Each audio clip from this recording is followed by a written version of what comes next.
I was at a family party down in Indianapolis, and it all just hit me, and I'm like, I just want to go home right now, sit in my Sleep. couch, and do nothing. Yeah.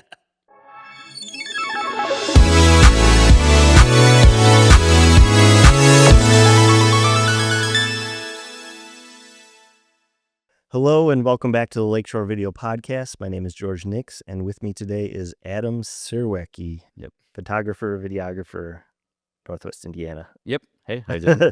Awesome. Hey, thanks for coming on the podcast. Sure. So my podcast is basically about local videographers and photographers in the Northwest Indiana, Chicagoland area.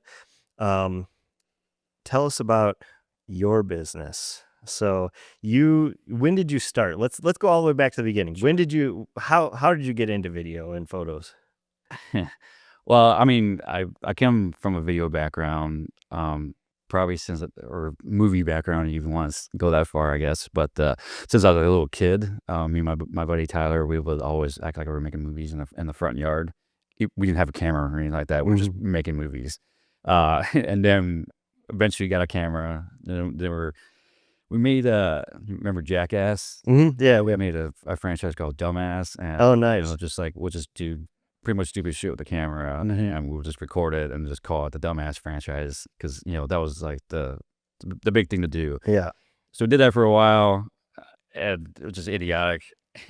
And then we're like, hey, we have a camera, so we should actually make something now. Mm-hmm. And so we made like a little short film. I can't remember what it was. It wasn't very good, but we just did that, and then we got to high school, and our high school had a really, really good video production class. And you went to Maryville, right? Yeah, I went to Maryville. Yeah, so Maryville it was called well. PNN, Mm-hmm. it was a great class for that. I mean, we had some cool gear.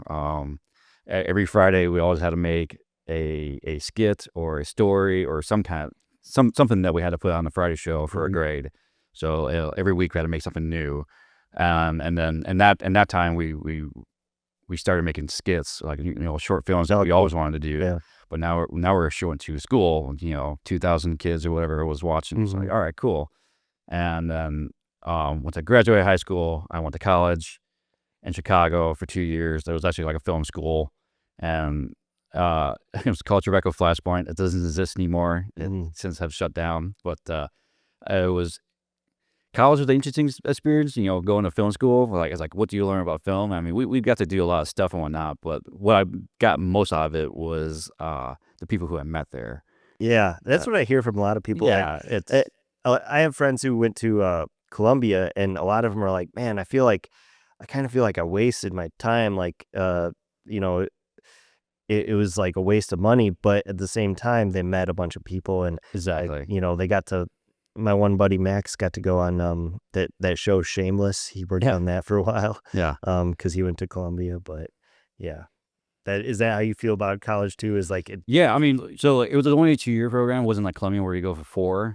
I couldn't do 4 years. I couldn't do it. But the first year was great. I mean, yeah, meet first year, meet the kids, meet the other students and whatnot, and then but the classes were really good. I actually did learn a lot of stuff, just like the basic essentials, just like stuff that you kind of did figure out on your own, through YouTube or just making stuff on your own. But then now it's like, now you have someone telling you, all right, that is the right way. Yeah. At the graduation, figure it out. Also, that's wrong. That's also wrong. Yeah. Just knowing, okay, cool. Like we're on the right path.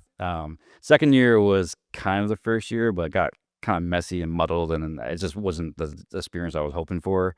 And but like I said, it was the networking out of it was great. Yeah. That's something I wish I did more of in college, because I went to Ball State for like telecommunications, and I did not network enough. You didn't telecommunicate? For some reason I like networked with people in other majors.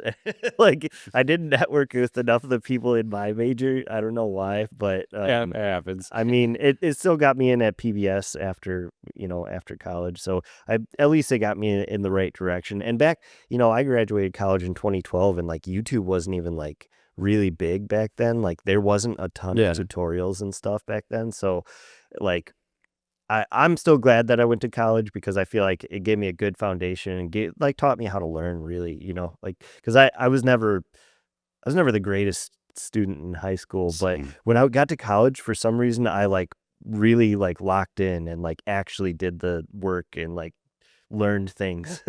Yeah, same. Yeah. In college, I think I was like a B/C student in high school. Mhm. Sometimes a D. Sorry, Mom. But then in college, I was an AB student. I did really well. But the second year of college, I was a C student. Not because my work was bad, it's because our attendance was also a part of the grade, Oh, okay. and I showed up to class at the bare minimum. Oh, So it was like, this is the last class I can miss before they give me a Yeah. failing grade in attendance, and then so like my A grades were knocked down to C. dude, I It's still just I still have nightmares to this day every now and then that all of a sudden I remember that I forgot to go to one of my classes the whole semester. And I'm like, "Oh no, I'm gonna fail." I still have nightmares where I'm stuck in high school, but I'm 32 now, and I was like, I have work to do today. Like, why am I in English right now? Or whatever. Yeah, it's just like I was like, I don't need to be in this class right now. I have a business to run. Yeah, but after college, I immediately went out to LA. Oh, cool. Yeah, so like I did the cliche thing where I'm gonna go to Hollywood and make movies. Did you know somebody out there or through networking or? Sort of. I knew one guy who his name was Rick, and he lived in Chicago, and he moved out there a couple years prior, and he just told me, he was like, you should come out here, and I'm like, okay, sure. And so I was like, all right.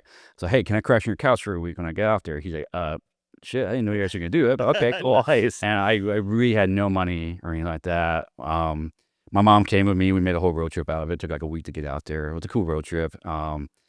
My dad gave me like a little bit of money. He's like, hey, here's just a little bit of emergency funds, and good luck. Nice. And I was out there for 4 years. And this is where the college networking comes in handy, is because when I was going out there, I knew I had my buddy's couch I can crash on for a week, Mhm. but I didn't have a job lined up. I didn't know where I was gonna like live after that 1 week. Wow. I was just gonna figure it out and hopefully I That's find something. crazy, yeah. Yeah, think about it now, the 32-year-old, like that is idiotic. And I was 21 at the time. Yeah, when you're young, you gotta do Yeah, these I was crazy 21 at the things, time, yeah. and honestly, I'm kind of surprised my parents even allowed me to do it. It was like, no, we trust you, you got it. I mean, I give my parents credit for allowing me to do stuff like that. So anyways, got out there, but on the drive out there, I was posting photos of the trip and whatnot, and two guys, I was kind of friends with them in college, but two of my friends out from college saw me driving out there, like, hey, we're gonna be out there in a week after that you're there. Mhm. Basically a week after living my buddy's couch. I was like, we got a place already. We can use another roommate to make the rent cheaper. I'm like, Wow. done. I'm there. That Let's- was perfect. So so like, all right, cool. I got a place to live, like, which is at that point in time was more important than trying to find a job, because like I just needed the sleep somewhere. So like, cool, I got that figured out, and then it took me a minute to figure out to get a job. Like that was a little hard, and I was burnt a little money that I had kind of fast. Mhm. But there was other people who went to TFA, at the school I went to, and out there, and they just kind of got word that, hey, you're out here. I'm like, yeah. It's like, I could use a PA on this shoot, and here and there. So it's like just a couple little odd jobs here and there. I don't know if you knew the show Agent Carter. It was like on NBC. It's one of those Marvel shows. It's not Oh, okay. not a Disney Plus show. It's just like one of those Marvel shows that was on like network TV. Nice. I got to work on a pilot episode of that. So I was Nice. like, all right, cool. And as a starving artist in LA with no money and barely ever can't afford food, being on a set for a show like that, like a big budget, amazing. Yeah. Because the food is out of this world. Like, Oh, yeah. I mean, I had a Nice. lobster and steak for Oh, dinner. wow. Like, and this is great. That's I awesome. was like, I could finally eat for the first time in a week, I feel like. Yeah. So, but yeah, I did a little odd jobs here and there for on a couple shows, and I got to be on Batman vs Superman. Oh, cool. Yeah, that was neat. That's awesome. Like I said, another big production. Yeah. Ate well. And then finally, I landed this job that I found on Craigslist. Craigslist of all places. Yeah. This is 2014, so Craigslist is still very much a thing. Yeah. It's not like Facebook Marketplace. Yeah. It's around or inside that. I don't even know. Can you find a job on Facebook Marketplace? I don't know. Probably. I'm gonna look after this. Some people probably have. Well, I was just scrolling through Facebook through Craigslist, and I kid you not. I landed a valet job at a restaurant in Beverly Hills. I used to do ballet in Chicago, so I got Oh, okay, nice. I like cars, so Yeah. park cars, whatever. So I landed that job, and then a week later, I landed another job. Like for 6 months, I was struggling trying to find a consistent job, and then within a week and a half, I landed two Nice. jobs, and I was like, okay, now I was like, all right, now I'm Good to go. And but the job I found on Craigslist was a delivery driver for a production house. I'm like, okay, cool.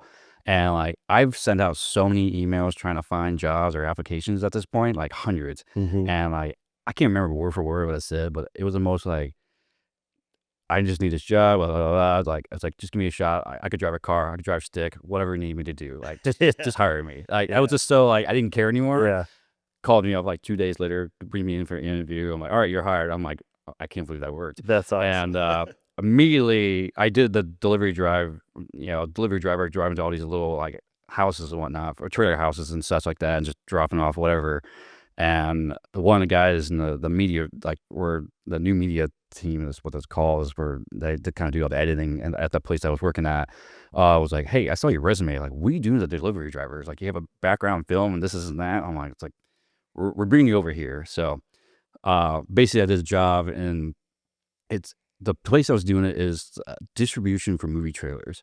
So like all these trailer houses that would make movie trailers for any big blockbusters that comes out, goes through a testing phase where it's basically, but before to go to testing phase, they had to go through us to make sure we kind of watermark the video and like actually like coding a watermark into it, like one you don't visibly see, and then you send it out to other testing facilities, and then people test it and make sure the trailer's good, and then all right, we like that trailer.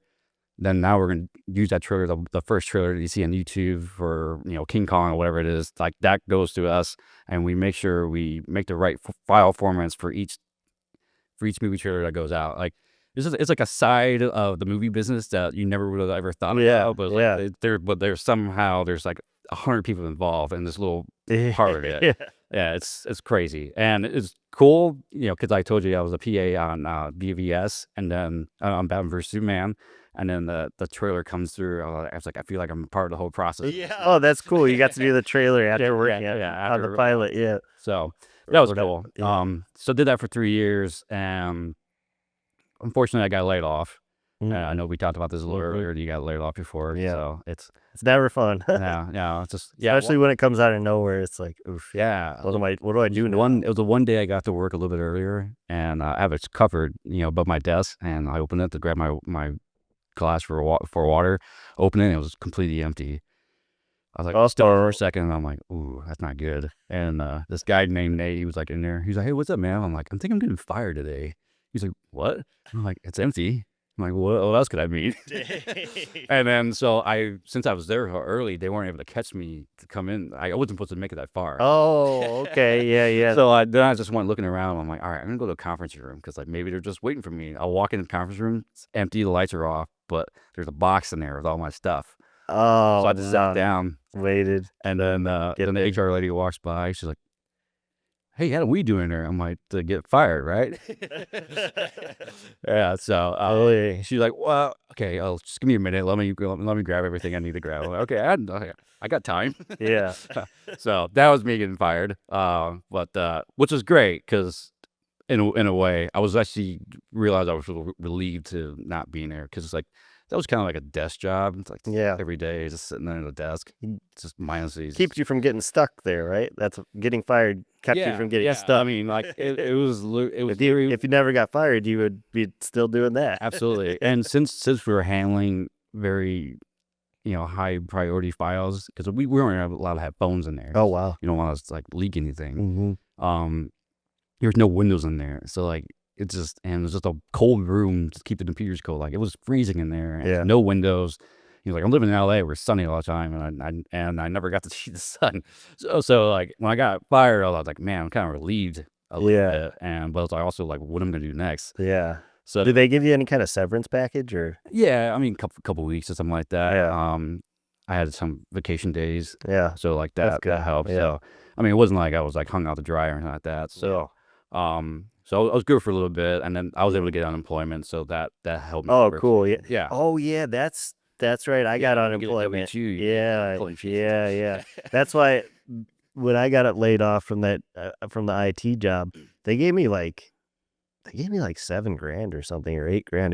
It was a decent chunk of change, and then I got the unemployment, so I was good for like 6 months or whatever. Yeah. But Yeah, I was it's still like when it happens, like you get that pit in your stomach, like, oh, when you realize what happens, like that feeling is not fun. It's just like, oh shit, my whole life is about to change. yeah, it's like, I was supposed to work a whole shift today, and like now I had free time, like, Yeah. and it was a Friday night Yeah. because like I was working 4 to midnight. Like I never get a Friday night to myself. Oh, And I was like, man, I was like, what do you even do? Yeah. So I was unemployed for 6 months in LA, and like this is approaching like the 4-year mark at this point, and I was kind of, I don't know, you've been to LA? Yeah, a couple times, yeah. You like it or? It's okay. I went during the pandemic, and there was nobody there. Well, There was that's probably zero traffic. There was nobody on so the you went at the street. best time. Literally, it was crazy. So it was awesome. You probably loved it then. Yeah. Yeah, for sure. Living in LA was like a love-hate relationship. Yeah. I've been here since I moved from there, and I enjoy it a little bit more, just because like I know I can leave. Oh yeah, for sure. Yeah.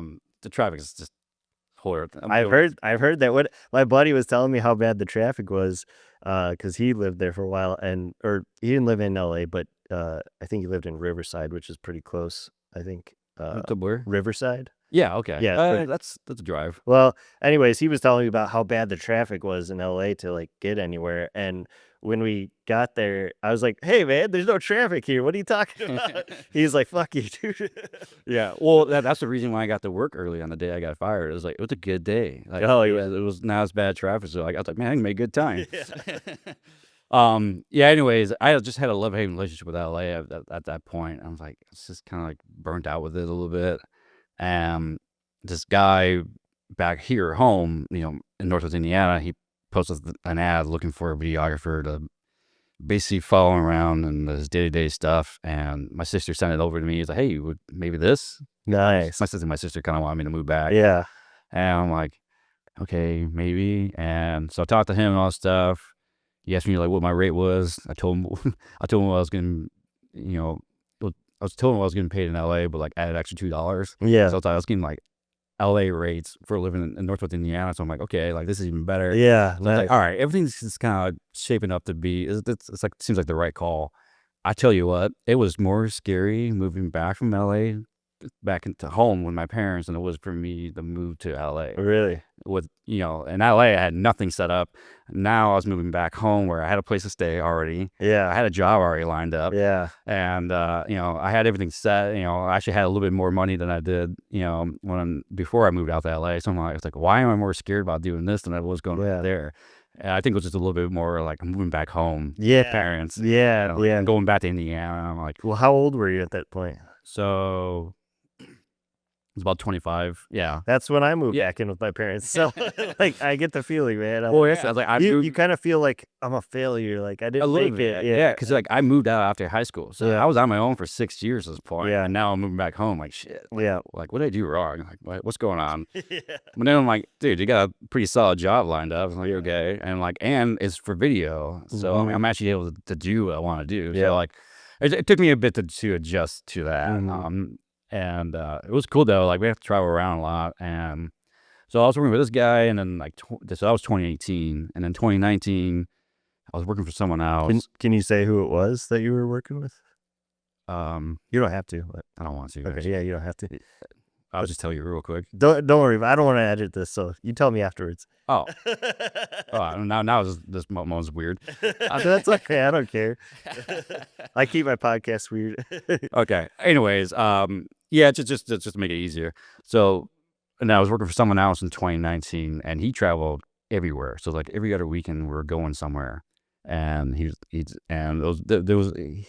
talking to events and whatnot. So I was just going to different hotels all over across the country. Oh, cool. And just filming him doing these events. And then if it was like a cool location, like we went to Boston or like somewhere in like Miami, or I'm blinking on those other places now. I was like, or San Francisco, like then like I would shoot him just going to all these cool locations in these cities and whatnot, and then mix with the event space. Was that a lot of like gimbal work? Yeah, yeah. That's actually kind of the reason I got a gimbal because in 2018, 2018 guy was someone else, and then the 2019 guy, I'm just saying guy, Yeah. but I did a lot of handheld stuff in 2018, and then but I was kind of like figuring out like, all right, Mm-hmm. I'm back in the videographer shoes and all that stuff, so like, let's do this, and I was making all these videos, and then in 2019, I got in the gimbal work, and I bought myself the DJI RS1 gimbal, the Mm-hmm. first one that came out. Yeah. Thing was heavy. Yeah. They were And having first so came I out. just started rolling with that, and I was shooting on a Canon 6D. It's a full Mm-hmm. frame camera. Yeah, I And shot on those yeah, before. and I bought it for the purpose of photography a few years prior because I wasn't shooting video all the time. So I was like, I just want to shoot. I was never a photographer beforehand, so I just like, let me just figure out photography, Mm-hmm. and I got pretty good at it. Nice. And I've always posted pictures of it, and people always compliment it. I was like, okay, I'm getting somewhere with this. So like when I did initially get hired in Indiana, it was like they saw my video work that they liked, and they also saw photography. I was like, okay, it's like you can do both of these things. Like cool, and that's also the reason why I got hired in the 2019 position was because he needed a vet photographer to do all this stuff, and then mix because I was working with another guy who did the video stuff. So I would do the photography, he did the video, but also would just kind of help with the video in between all that. Mm-hmm. So it was just like, okay, cool. Like now I'm like a hybrid shooter. Yeah. Where I'm doing Yeah. photos over there, video. Like this is what we were talking about earlier. We're just like trying to do photos and video in a Yeah, space. doing both by yourself is By yourself. one of them's gonna suffer. So. Yeah. So that's why we got the video guy, and it's like he was doing that, and the video guy was named Jerome, and he was kind of became like a little bit my mentor. He's a little bit older than me and a pretty successful business going. I'm like, okay, like I need to learn from this guy. Yeah, nice. How you run a business and stuff like that. And I was just naive back then because like I was working with this one guy. At this point, I thought you just have one job. That's all we had. You work for someone. That's it. You just had the one job. I don't know why I thought that way because like I would do a side gig every once in a while. So like I don't know. It's just anyways. So that was a very heavily traveling job. Like it was never like a base that we just met. It was like where he was at. I flew out there. I met him there, and then so COVID was right around the corner. Yeah. And obviously with COVID, traveling is kaput. Oh yeah. So that job was gone. Yeah. Like in a flash. I'm like, well, shit. Yeah. I was like, what? So I can't travel anywhere to film this guy because he can't travel anywhere, and like, so like, I don't have a job now. And since then, before that, I made my own LLC to start my own business just to have it, just because like, oh, I should have this because even though I'm working with this dude, and technically I was being freelance and contracted out, like I need to have it attached to a business and stuff, and then any expenses I could run through on it, or you know how it works. Yeah. And I'm like, okay, we'll just have that. It was good for protecting your assets and stuff. stuff. Exactly. And then obviously with COVID and all that stuff, I'm like, all right, I was like, all my income just went out the window. Yeah. I never want to be put in that position again because like, all right, I need to now have multiple streams of income. Yeah. So, did you get unemployment during COVID? I did actually. Yeah, I did too. That was nice. Yeah, that was awesome. I didn't think being that you work for yourself, it's like normally you wouldn't get unemployment. No, but we did for that. So it was actually that's why like during the pandemic when everybody was laid off basically, as soon as they opened all the national parks, it was like maybe June of 2020, they opened up all the national parks, and I told my friends, look, we're all making money right now, but we don't have jobs. Let's go on a road trip. We're never going to be able to do this again. Sure. So we went on a month-long road trip to California and hit like 20 national parks. It was awesome. Okay, that's awesome. I wish I'd done that. Yeah. I spent 2020 trying to build my business. Oh, really? Yeah. That's good. So, real estate in 2021, like for some reason when everyone's home and I guess just collecting unemployment, or the rates were so low, like the housing market went nuts. Yeah, it blew up. And, everybody. I'd done a little bit of real estate photography just throughout the year, the last year or so at this point, and I'm like, okay, maybe I could just. It's like I like doing it. It's fun, you know. I like architecture, all that stuff, and shooting houses. I'm like, okay, all right, let's try it out. And I had a friend who would just become a real estate agent and all that stuff. I'm like, hey, just for all your listeners, just hire me. She's like, okay, done. Like and she still uses me to this day. And and I was like, okay, cool. And then then I got introduced to her brokerage and all that stuff. And then I just like, hey, I'm a photographer. I can shoot your listings and whatnot. Just here's my Snowball. rate. It's stupid cheap. I was charging like $85 a house. Oh man. It was just to get my foot to the front door and just get my name out there a little bit. Yeah. And obviously, yeah, it picked up. Between you and NWI Media, that's why I never got into real estate. I couldn't compete on price. Well, I quickly had to raise my prices Yeah. for a little while, but I just needed to get the ground floor Yeah. going. So, and I did that for 2020. Just building my business, and on top of that, I was working with another company called Holiday Bright Lights, and they specialize in selling Christmas lights. Oh, cool.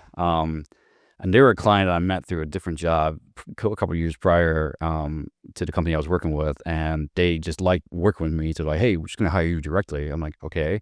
Nice. And they always do this kickoff show like every year, and they couldn't do it in 2020 because so they did a live show. Actually, I could probably use these at this point. But I had another buddy named Matt, and he had all this stuff for like a live show. So we did that. I drove out to Omaha, got where their headquarters is, and shot a whole bunch of stuff for them to use for the live show kickoff. Like, it was a huge project. So like basically 2020 was the real estate, and then there was just the Holiday Brights client, which was, I kid you not, it was like 50% of my income that year. Wow. It was a huge job, and I ended up using that because, as I told you, I was using a Canon 6D. And the Canon 6D is a great camera, especially for photography. For video, not so much. It doesn't really have autofocus. So like I'm always constantly racking focus manually while on a gimbal. Yeah, that's tough. I mean, I got really good. I've done it before. Yeah, I got really good at it. Yeah. Like, it got to the point where like, all right, I'm doing way too much video work to be just doing this. And I've always was a fan of the Sony A7 III. So I'm like, all right, I'm gonna buy camera body, a couple of lenses, filters. I just like, I use that big payday and use like half of it to get some gear. Yeah. Like, okay, now I got like serious gear now. Like, let's do this. And then, real estate just pick up, like, so real estate now is basically my day job, as I call it. I know all of this is just what I do for a living, but this is just my main thing that I do. And so ever since the beginning of 2020 to this day, I still do real estate consistently. Wow. And it's gone pretty well. I mean, I got some heavy hitter clients that hit me up like every week, so Yeah. it's always great. So That's awesome. Maybe I need to get into real estate now. what's that? Maybe I need to get into real estate now. Oh, there's so much of it out there. But I always just, with real estate, it was just the money issue. Like, everybody I talked to, they're like, oh, I got a guy that does it for $100. I was like, how do you compete with that? Like, I that's crazy. definitely talked to some brokerages or agents where like, yeah, I got a guy that does $100 for photos and video. Like, I'm like, I'm sorry, photo and video for $100. I'm like, how are they making money? Yeah. I was like, that's like, what are they doing? Maybe that was Nick. I don't know. Yeah, I don't know. But that was the hardest thing about, like, okay, yeah, I started at the ground floor at $85. I'm like, all right, how do I like raise the price without it being like a shock? yeah. So I went from $85 to $100. So you're just like slowly And like increase. 125, and I was like 145. Now I'm like 165 for like my base, price. And at that point, I think most agents are fine with it. I have some agents go like, it's like, you should charge more. I'm like, Yeah. I'm like, okay. Well, do you charge based on the size of the house or anything, or? Yeah. I mean, so basically, if it's like more than 3,000 square feet, then I start to like kind of. I mean, most houses in this area are 1,200 to like 2,500, give or take. Yeah. So like that's, or maybe even a little less than 2,500. That's kind of like the sweet spot. Yeah. But yeah, you get those occasional ones that are like 3,000, 4,000. Yeah. I did one recently. It was like 6,000. So Yeah. No, If it's like a mansion, you got to charge more. yeah. I mean, it's like most houses I could shoot in like 20, 30 minutes, for photos. Well, like a house like that, 6,000, it took me like an hour and a half. So it was a lot of rooms. Yeah. And doors. The only real estate I've done was for my parents' house when they sold it. So I just Frank Rivoli was my real estate agent for it. So I was just like, Frank, whatever the other people charge, like, I'll just charge the same amount. I don't remember what it was. It was like, Right.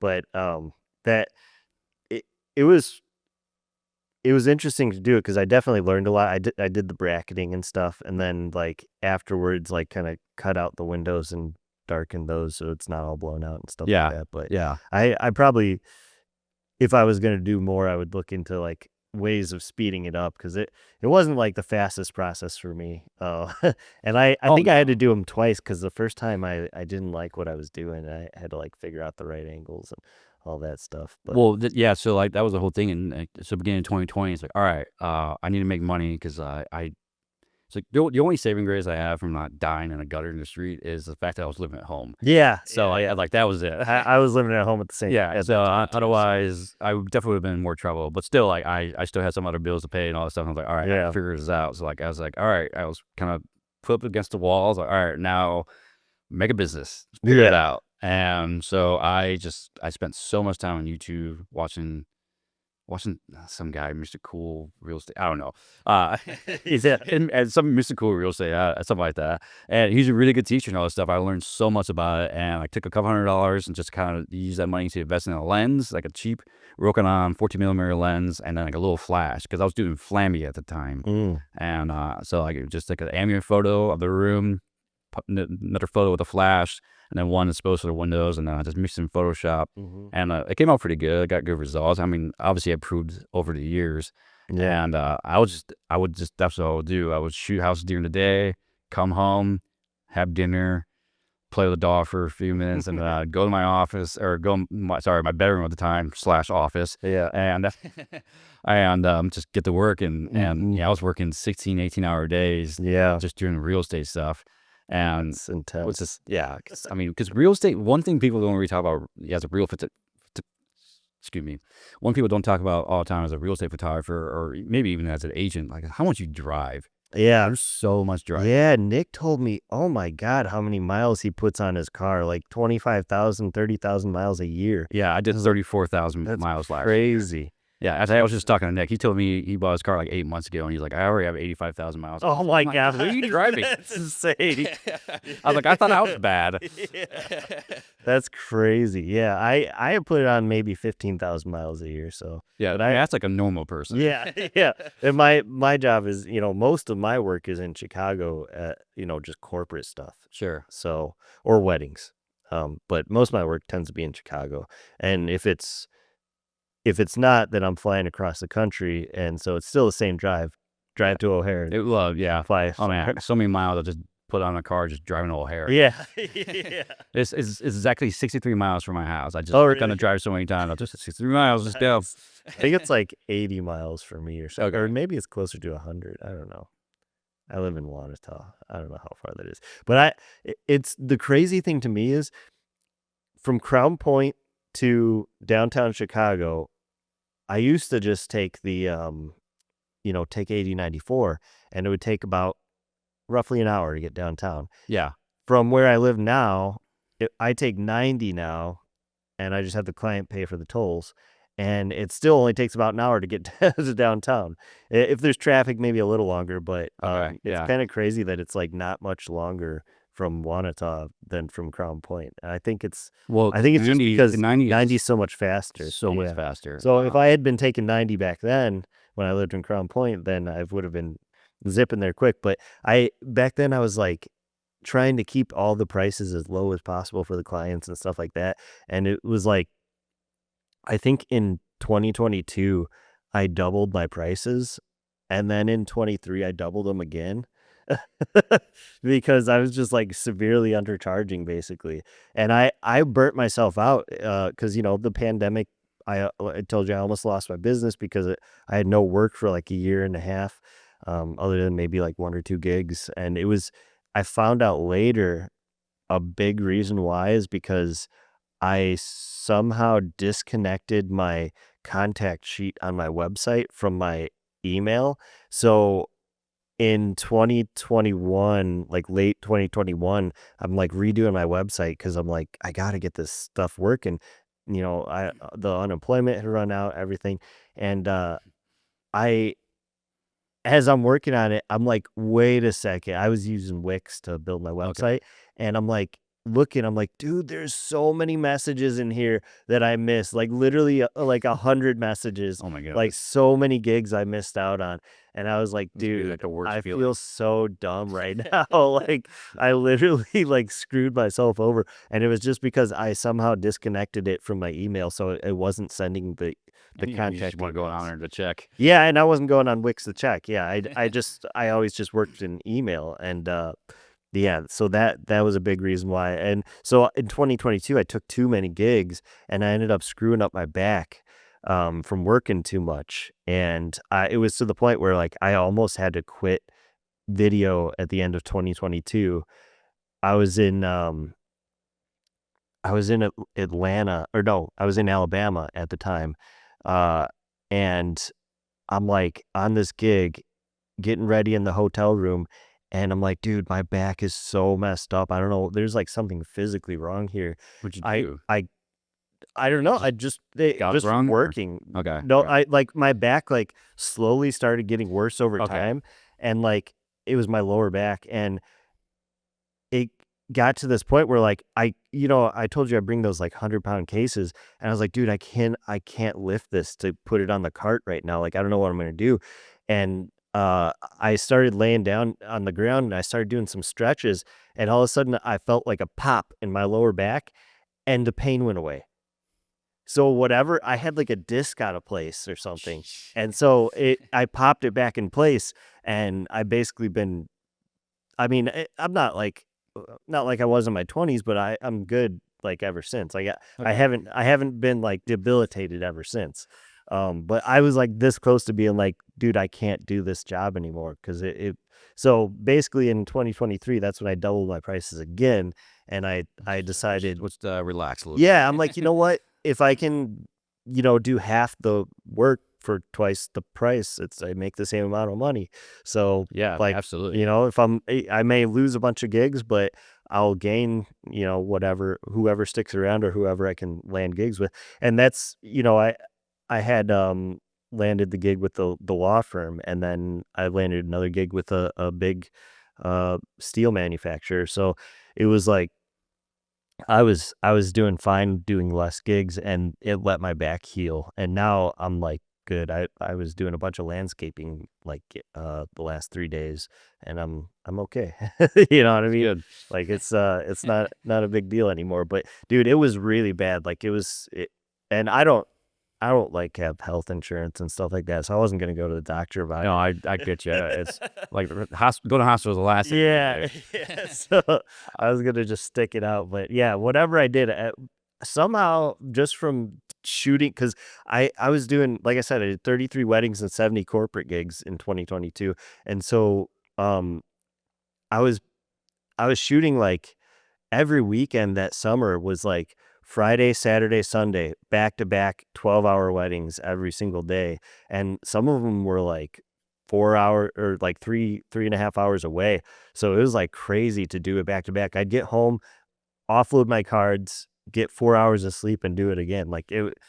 I had slow cards too, so it took forever to offload all the cards. I But I I feel like we all, like, at one point in our career doing this is just we just do too much. yeah, And yeah. you just get to a point. 'Cause I remember there was a point where I was at a family party down in Indianapolis, and it all just hit me, and I'm like, "I just wanna go home right now, sit on my Sleep. couch, and do nothing." Yeah.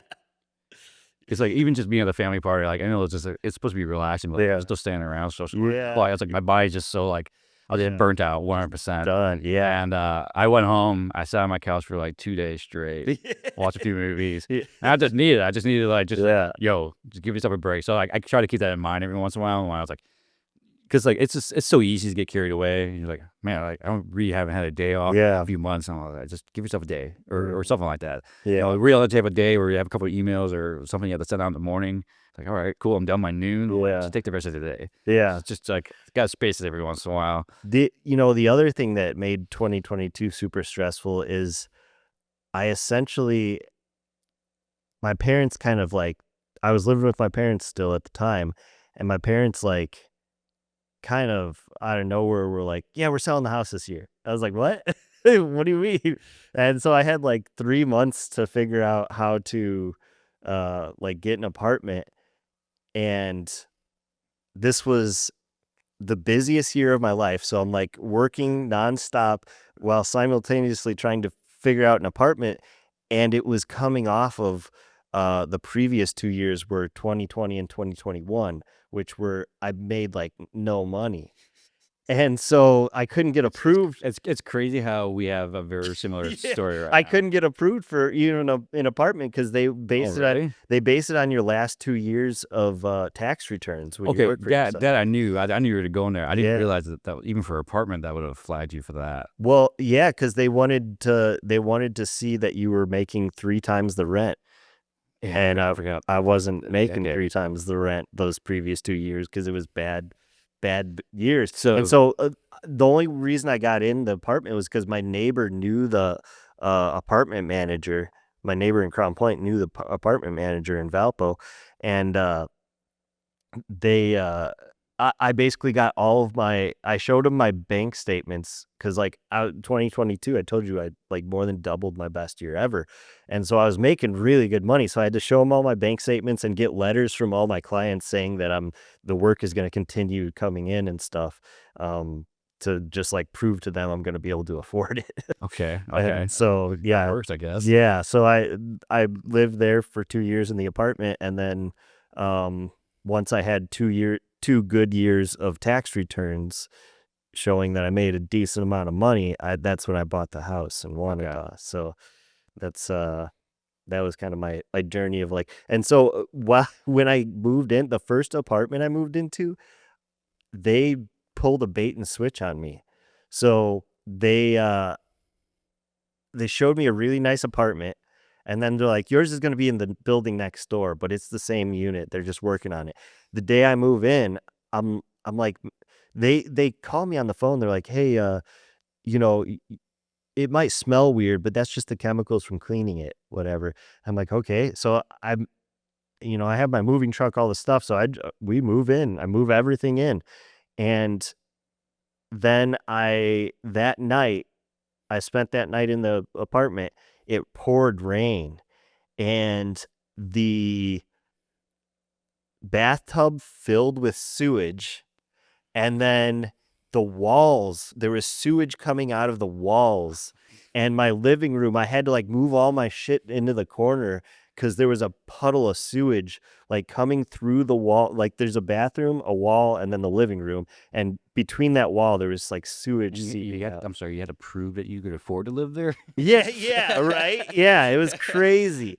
And so, basically, I was like the very next day when I'm calling the apartment and all this stuff, and, it was, like, the day before the 4th of July, and so it was, like, hard to even get a plumber, Sure. and so the plumber comes in, and he's looking at stuff, and he's like, these walls are full of black mold. And he's like, actually, look at the ceiling. There's black mold coming through the ceiling. I was like, what are you talking about? This is crazy. So I got a storage unit that day and moved all my stuff out that day by myself because nobody else was around to help me. Sure. I think one of my buddies came later in the day. Actually, I think he came later in the day and helped me, and that was a savior because I basically moved twice in 2 days, you know what I mean? And, it was like 95 degrees, and that second day, I didn't wanna rent a truck again, so I just had my pickup truck, so the storage unit was, like, a couple blocks down the road, so I'm just going back and forth with my pickup truck, moving stuff, but it was so hot, I was dying, and so I had to, like my parents, like, had the house all cleaned out, the people, like, already, like, bought the house, and they're, like, getting ready to move in, so I'm like, "I got nowhere to live right now." My parents moved out to Coons Lake, which is an hour from Crown Point, half hour from Valpo, and I'm like, "I don't wanna move there because all my work is in Chicago, and I can't be driving from Coons Lake to Chicago, it's just too far." And, so I was just couch surfing for a couple weeks while doing like running my business out of a storage unit. And it was still my busiest year ever. So I'm still doing like Oh my 4 shoots a week. Like it was crazy. Well, Um good thing you were so busy you didn't have to like be home, right? yeah. Yeah, like I just needed somewhere to sleep. So I was just like Yeah. sleeping on some friends' couches and stuff. But yeah, then I within a couple weeks I got approved for the other apartment, and moved in there. So I basically moved 3 times in a month in my busiest month ever as a business owner. That's not ideal. Yeah, and so I think that's why my back got screwed up. Moving like that's a lot. Yeah. Well, my home situation was nothing like that. But yeah, 2022, great year for me. Also, I more than double what the previous years were. Nice. I thought about buying a house. I found a house on Zillow. Just kind of got tired of living with my parents, but also didn't really want to live in an apartment. I have a sound system at my home. Like I like watching movies. It's like I'm not a quiet person when I watch movies. Like it's a little noisy. So apartment wasn't ideal. And I'm like, all right, can I afford a house? I'm a good year and everything. And just like you, like to go out the last 2 tax years, I'm like, okay, yeah, I didn't make money then, but now I do. Yeah. Like it's like doesn't matter. And so like, wow, this kind of sucks. And so I was like, all right, I'll just wait till 23 and hope I get the previous year on there, and I'll help. I don't know. We'll see. Yep. And in 23, we found out that my sister down in Indy, because she was living down there, was having twins. Oh, wow. And they already have a daughter before that. That's a year and a half at this point. So it's just like three girls, all under, within like a year and a half of each other. And my parents were like, okay, maybe we should move down to Indianapolis. And I'm like, oh, okay. So yes, I'm now moving down there. Yeah. But fortunately, just through creative financing, I was able to buy the house from my parents. Oh, directly, cool. Nice. And then they were able to get their own house. And so basically, I paid my parents' mortgage down in Indianapolis while I had this house up here. Nice. So it was a lot easier. Didn't have to move or anything like that. Yeah. Honestly, this is even better. I got to kick my parents out of my house because I got to sign a deed. And they're moving 2 days later. I was like, hey, you can get out of my house. Yeah. So I definitely kicked my parents out of my That's house funny. one time. So That's everybody's dream, is to make their parents homeless. absolutely. So funny. That's great. That's cool, man. Yeah, it's a business where this photography business, like you really got to be good at saving, and you got to be good at networking. Like saving because you got to pay taxes. Got to pay taxes quarterly. And Yeah. so I just did my taxes on Fridays, and everything's all good to go. So Yeah, that's a good I feeling. did all that last week. Yeah. Yeah, last week sucked. Yeah. Yeah. Luckily most of my like receipts and stuff, I kind of did all that in January, but so it wasn't a huge process last week. I just had to like enter my W9 or 1099s. 1099s, yeah. 1099s, yeah. I don't know. So many Yeah. ones and deals and whatever. Yeah. Yeah, I have a person who does it for me, and she's asking me questions. Like I thought that was your job. Yeah. I just do Free Tax USA. Okay. It's free for federal and like $15 for state. So, and they walk you through it. It's just like TurboTax but free. So it's I've been doing that. I have 2 other businesses besides my main ones. Oh, really? Just You have other businesses too. Thanks. What are your other businesses? So I have a business partner named Matt, and so my main company that I have, that I run real estate through, like everything I do personally, is called Director's Edge. And then I have another company called JFS Media, and just film some media. It's actually just fucking shoot media. But we can't really tell that to clients, so we say just film some media. Yeah. That's how we came up with that name.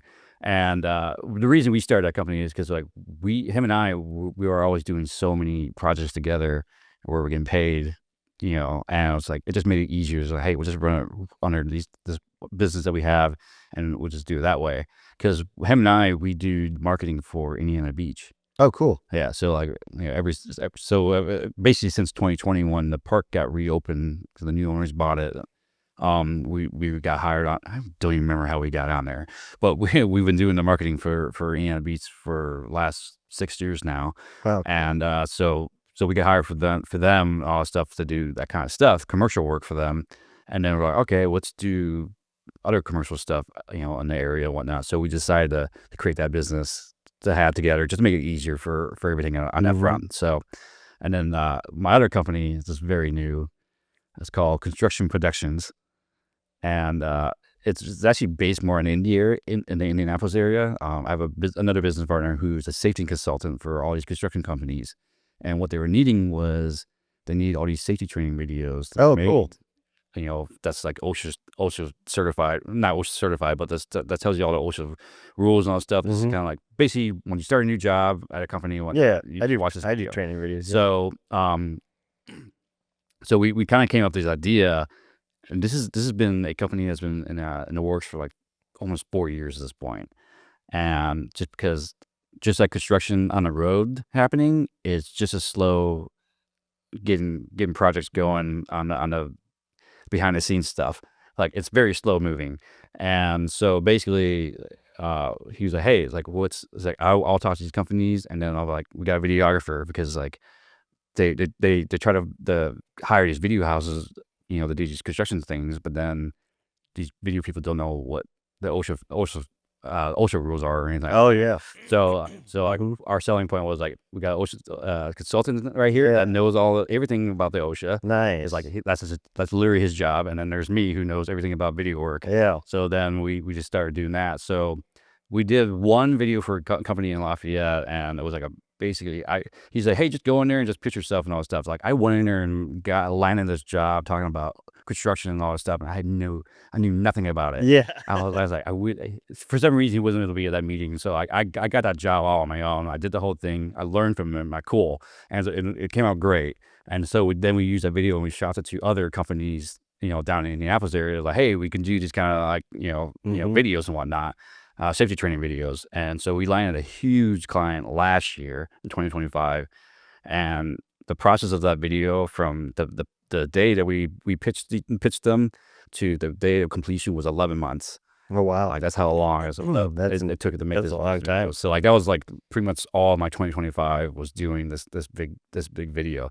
Like it came out great, and it's great. And then now this year we're using that one now to shop around to clients. And they're a huge company, so like that's a little bit easier. So, but like I said, everything's very, very slow moving in construction. Yeah. So it's just like it's new. It's a company with only 2 things under our belt, but they're big paydays because like there's a lot of money in construction. Yeah. And so it's a slow moving, which is fine. So like we're just getting the ball rolling on that. So are you creating? It sounds like you create a different company for every type of work you're doing. I know. It sounds ridiculous because like the construction production was just like, we're just strictly construction, like that. It's just that thing. The JFS one, it was just because like him and my partner Matt, like we were just doing so much together. It just made sense that way. And then now I realize I'm like, this seems a little messy, and just like having 3 companies. Yeah, that all do video work. And kind of a pain for taxes. A little bit, yeah. So like it's fun. It's a lot of fun. Yeah, but it's fine. I got it all figured out. It all works. So yeah, I'm definitely talking to my tax return like, hey, can we make this a little bit more cleaner and more efficient? Yeah. And like that's part of our thing we're gonna have. So yeah, I don't really want to talk about taxes because like that was like all last week. So. Yeah. Today's tax day. That's why we're talking about. Geez. Yeah. Great day. Yeah. But yeah, that's cool, man. I've done a lot of training videos in the past, and oddly, most of my training videos are actually training the client, like the customers. So it's companies who have like products, but the customers will either break it or just don't know how to use it. Like they want to make sure like they use it properly so they don't get bad reviews. And so we do like these training videos of how to use the products, how to like install, like we did some with picture hangers, like how to install the picture hangers on different types of frames and things like that. And I did one with Nuvant Systems in Crown Point. They make like these batteries or it's like battery testers for electric vehicles. So it tests the battery cells. And so it's really complicated technical stuff. So we had to like make all these training videos so that the people at the car plant can like use this properly without blowing themselves up with a battery, I mean, I feel that's a pretty important video. Yeah. So a lot of I've actually when I worked at Amazon, I pitched them to do their training videos, but I think that they just, have some kind of giant company that's working for them doing that. So in-house. Yeah, it's too. Those contracts are tough to land, those big contracts like that. But Yeah, I haven't even attempted anything of that size. Yeah. I can't say. Yeah. Yeah, But mostly just regional, if anything. So yeah. Yeah, for sure. But a lot of my bread and butter these days is podcasts. okay, It's become I think now that we have your backstory, we can talk a little bit about the industry.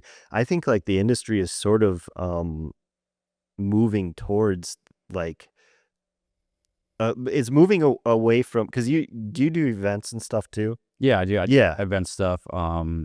I mean, I know weddings, whatever, yeah, but then I've also been getting more commercial stuff. So yeah. So I find like with events in particular, a lot of places, a lot of events now will just hire somebody to film it with their phone.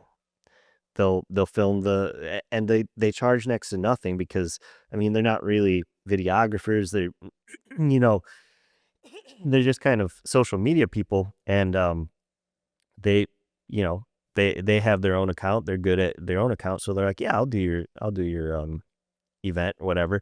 So I've been losing a lot of events to just phones. And then, like I said, the PR firm I work with, pretty much all the advertising they do now is like phone stuff. Um, so, and the other side of it, like within marketing, a lot of I'm seeing even a lot of the bigger companies go towards using AI for their marketing stuff. Like I'm seeing big companies, like really big companies, everyone's making using AI. making entirely AI videos. Like not anything, nothing is filmed with a camera, and so um, I'm seeing like kind of I think the backlash against AI. People are tired of seeing the AI videos on while they're scrolling and stuff. Like you can always tell when it's AI, and it's some of them are funny. Yeah, it's Sure. cool to watch funny videos. I was I want to ask, it's like, obviously, what's your opinion on AI just overall? Well, I think ultimately it's gonna take our jobs. I really do believe that.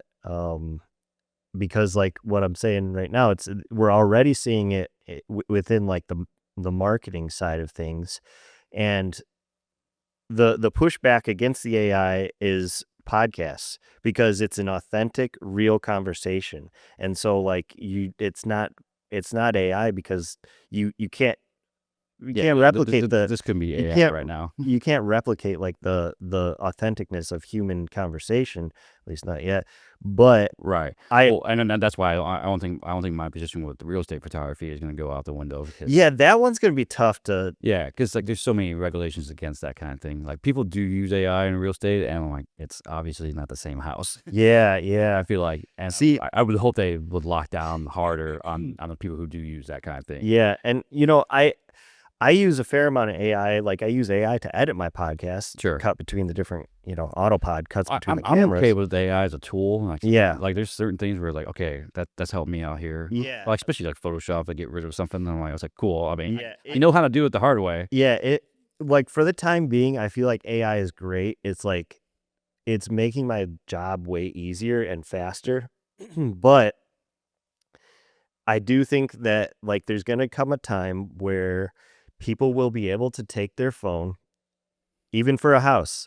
They'll just walk around the house with their phone, and now it has a map. Like it understands how the house is supposed to look, and now it can recreate all the images in post. Well, I could do that with floor plans. Like I just kind of scan the house and it does that. So Yeah. But I think it's gonna get it to the point where it's like so easy that like you'll just have so many people doing it as like it'll be like an Uber type thing. Like you can just sign up to be a real estate videographer because you don't have to have any skills.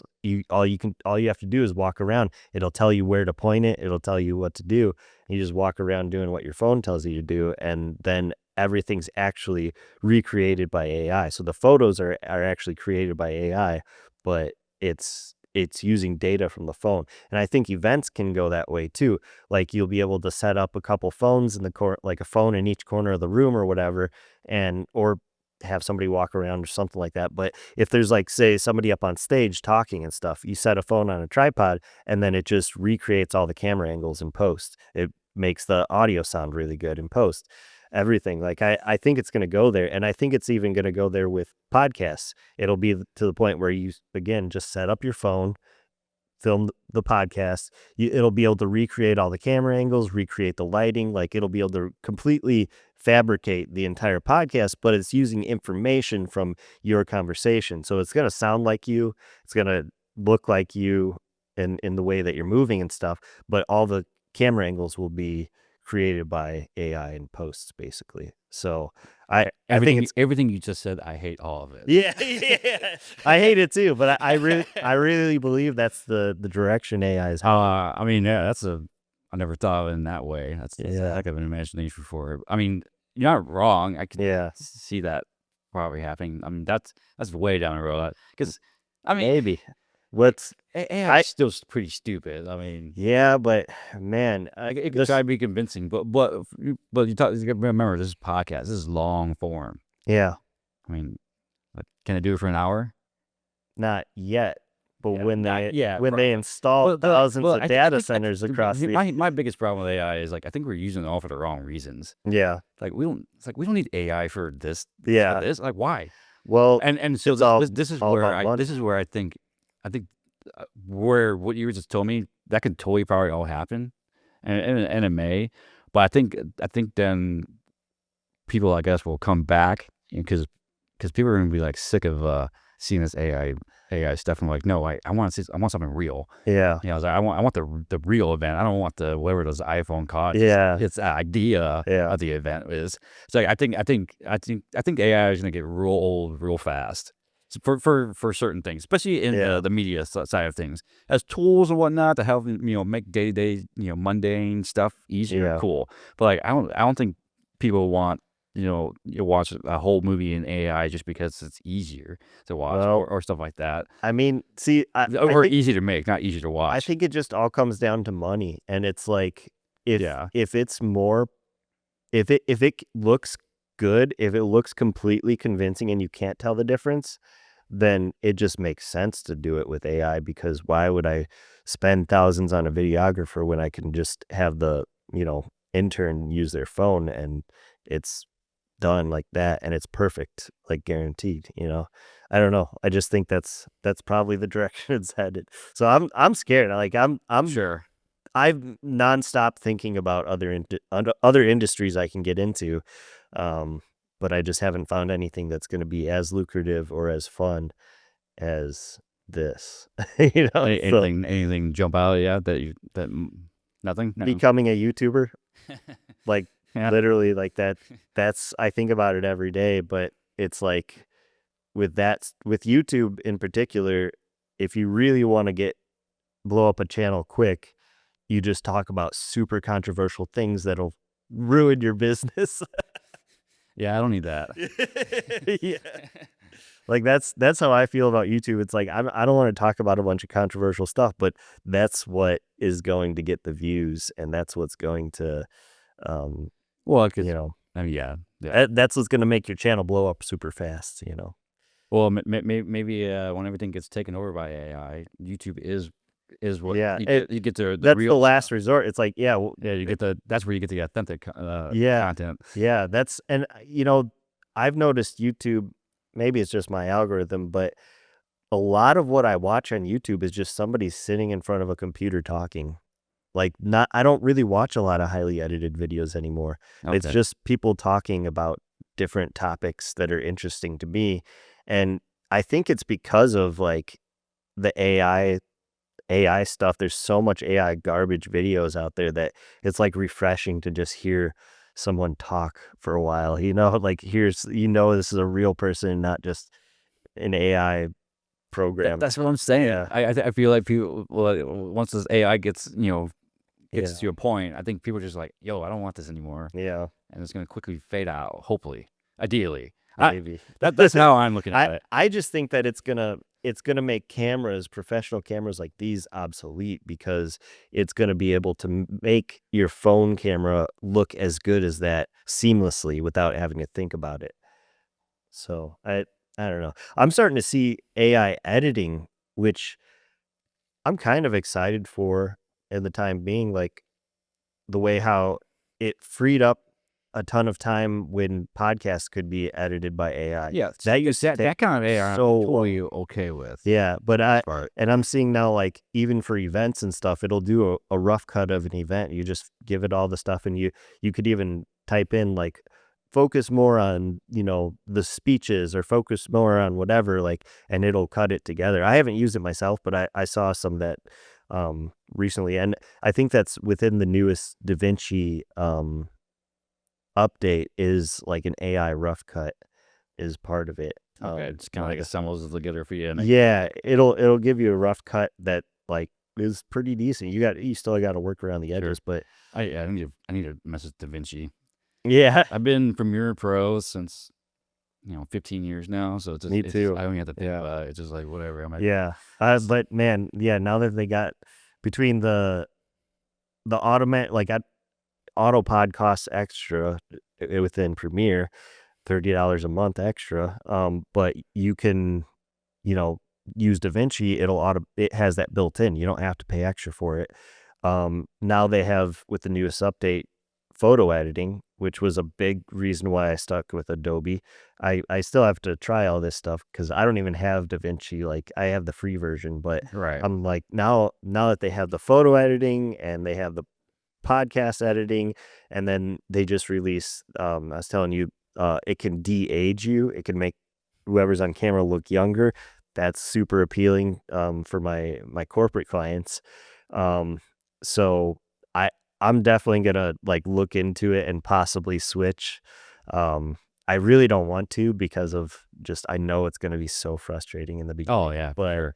Yeah, I keep I have a lot of travel videos. I travel a lot, so like they're personal videos, not for clients, and just like just wherever I go. So I got a backlog of travel videos I could be making. So I'm like, maybe I should just take one of those videos and just do it in DaVinci and like force myself, edit the whole video in DaVinci and Yeah. see what I can make out of it. And then that'll be my trial of using it. Because I don't want to make a client video in DaVinci trying to learn it, because Yeah. it'd just be a disaster. Yeah, it'll be a nightmare. Yeah. Well, the construction video I did last year, I did that all on Adobe Beta, like a moron. Oh wow. Yeah, that was risky because the main reason I used the beta version last year is because of the masking tool that they have. Oh yeah. Standard now, Mhm. like as soon as I got done with the project, it was like, hey, we updated the Adobe. Yeah. I'm like, come on. Yeah. So like, that's the only reason I used beta, which is it was very unstable at times. Oh, wow. And like I was like, I made like 1,000 versions of the project file just to Yeah. have a backup. Yeah. But Hit save every 2 well, the whole thing, and the reason was because logos and on a lot of equipment and stuff like that, they didn't tell me this until after I pretty That much you couldn't shot have everything. any They were like, logos? hey, actually, we need to like blur all these things. Oh I'm like, man. that's so much stuff Yeah. to blur out. I'm just start trying to think in there where I had to track it and all this stuff, and just like manually do it through Adobe. I got through After Effects and whatnot. And then, but the beta version had the masking thing where it just automatically tracks it and Yeah. blurs it. I'm like, it made my life way easier. Like, see, that was a handy tool to have. Yeah. Like, okay, so that was great. It's seriously one of the best upgrades that Adobe has. I'm sure DaVinci has some kind of version of that too. So Yeah, actually, I heard DaVinci has a really good masking yeah, tool that's, like, not intense on your machine. Like, it doesn't bog down your machine when you're using it, which is crazy. I got a M1 Mac. Yeah, me too. But It's still, like maxed out. It it's kind of still. plows through everything. I don't really notice too much. Oh really, dude? When I'm masking, although I don't know if I've done a lot of masking in Premiere. I mostly did it in After Effects, and it was still Well, After super Effects is slow. definitely way more intense. Yeah, still super slow in After Effects, but because I had to mask off an entire podcast, because I'm just, the way I did it, I couldn't fit the lights in, like, out of frame, because I didn't have enough space in the space we were Oh, filming. the extension. And Or- so I left the lights in the shot, and I was just gonna, afterwards, I would roll, like, I'd get everybody out of the shot and get the lights out of the shot, and then roll for a little bit, or even just take a picture, and so I could mask around the lights to remove them and replace that section, because I tried to do it where there's not going to be any movement, so it's not like the light was right behind the person. right. The light was, like, just off screen there, or just behind the person there, on screen, But it was as long as there's nothing moving over it, it's real easy to just cut it out, and then throw an overlay over the top of it. Now it doesn't look like there's a light in the shot, but I miscalculated, and the guy's face, like he changed position, like he was like this before, and then he like moved like this, and so now his face has the light behind it, and so I had to every shot that where like I think it was the wide shot, I had to mask off him in every wide shot in order to cut it out, and there was glasses. His glasses were like messing with the auto mask feature. Like it couldn't track it because the glasses were confusing it.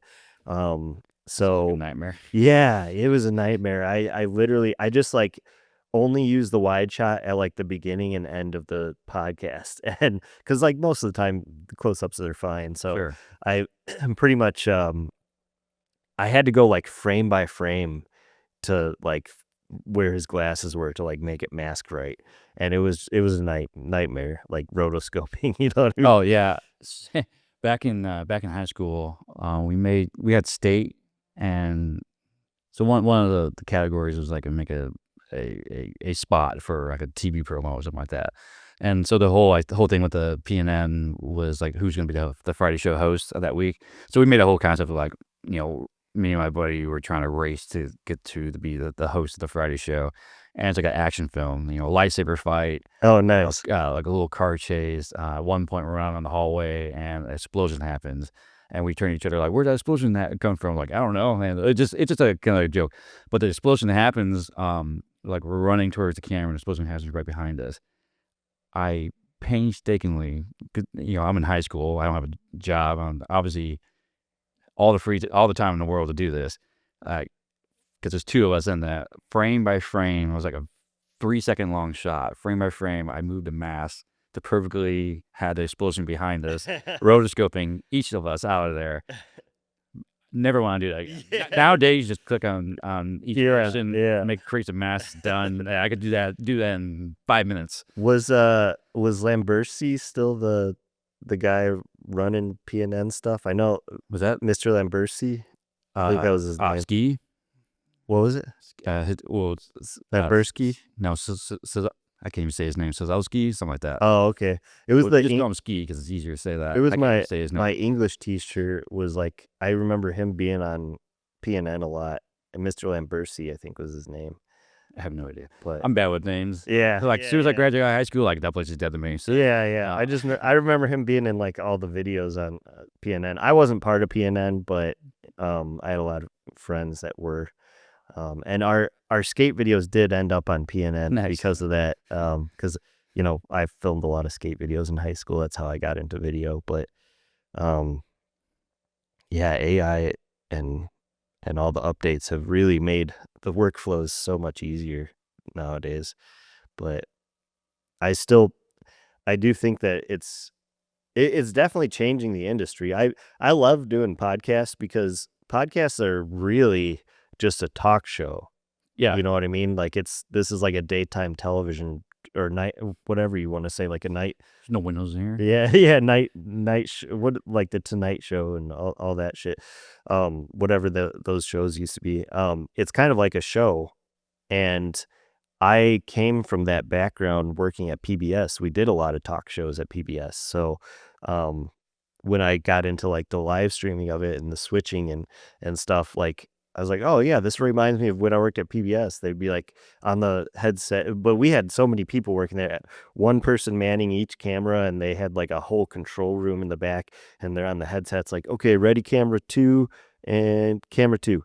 And ready camera 1, camera 1. Like that's how they would communicate and stuff. But it was cool, like when the A10 Mini came out, like getting back into the sort of talk show vibe of everything. And that's kind of like that's why I wanted to build this podcast studios, because I got really good at lighting. Lighting for interviews specifically. And I had a good background in lighting from PBS, But lighting technology changed a bunch since then. We used to have like hot lights, like those lights were No, yeah. like a fire hazard. You know what I mean? Like for real, every shoot was a I have a fire. few of them in my garage. Yeah, I yeah. They're like, "Hey, you want some of these lights?" I'm like, "Sure." Free lights, and then like they're like this big, Yeah, they're and so hot. yeah, they Like take so much power. And we would use these RE. It was like an RE kit, yeah, and the big light was like this big, but you couldn't touch it once it got hot. Like oh it'll no, you're burn wearing you. gloves. Yeah, yeah, But the way they light up the scene is super cool. It's a yeah, different look. yeah, So yeah, the front of the LED. yeah. So I had a good like foundation in lighting, but then in 2020 when I had no work, I actually was spending a ton of time just working on my lighting. So I did this series called Artist Underground, and it was just interviewing different artists around the area. Like I had one guy who's my best friend Arturo Fuentes. He does like actual drawing art. You know what I mean? So I kind of focused on him for like his graphic design, and then I was like, well, artist could mean music artists. So let me go to music. So I did a bunch of music artists as well. And like the first video I did with my buddy Art, um, I actually shot that twice because the first time I shot it, I did not like how the lighting turned out. And so I watched a ton of videos about lighting and trying to figure it all out. And so like my lighting, once I finally got it down, I did probably 10 of those videos. And once I had my lighting down solid, that's why when I got to that law firm doing the live stream and they asked me to film a video, I nailed the lighting with their crappy lights that they had at Yeah. the office. Um, I nailed the lighting so good because I had practiced it like that whole time during the Yeah, I pandemic. mean, So lighting was never one of my strengths for the longest time, but yeah, once you just start doing it more and more, and you start to figure out, okay, this works, this doesn't, and mhm. it's easier to just, okay, I can make this one light work. Yeah, Yeah, yeah, if that's the one thing I got, yeah, yeah, that's fine. Yeah, yeah, we've been doing a lot more commercial shoots, and it's indoors, so we're trying to like light up the product in a certain way, but you want to also make it look natural lighting in a way, mhm. even though it's definitely lit. Yeah, Yeah, and our team, we did a pretty good job of that. I look nice. at it like, okay, like never even know that we lit it up. Yeah, You know, yeah. it just got kind of get creative with it because like we had a 1200 watt light, and then I was like, okay, like we need to light this bedroom, but we don't want to put the 1200 in there; it was too much. So Mhm. I'm like, how about we just throw it outside, shine it through the back of the Nice. window, and then the light will bounce off this wall, and then it will just kind of give a cast down into the bedroom because like the walls of the bathroom was kind of like open, Mhm. so it's kind of like let the light leak through, and Nice. that worked, and it just looked great. And I'm like, cool. Yeah, It's just cool to be able to figure it out. Like, all right, yeah, this actually works way too well for what it is. yeah, So it's just fun stuff like that. yeah, I love it. Yeah, that I have too many lights at this point. Too many. Yeah, I have different kits for different types of shoots. Like I have my big kit for like my corporate podcasts, and that's like those two 90-pound cases. And then I have like a smaller kit where I can fit everything in one case, and that's for like if they have lower budgets and it's like a sort of a quick setup type thing.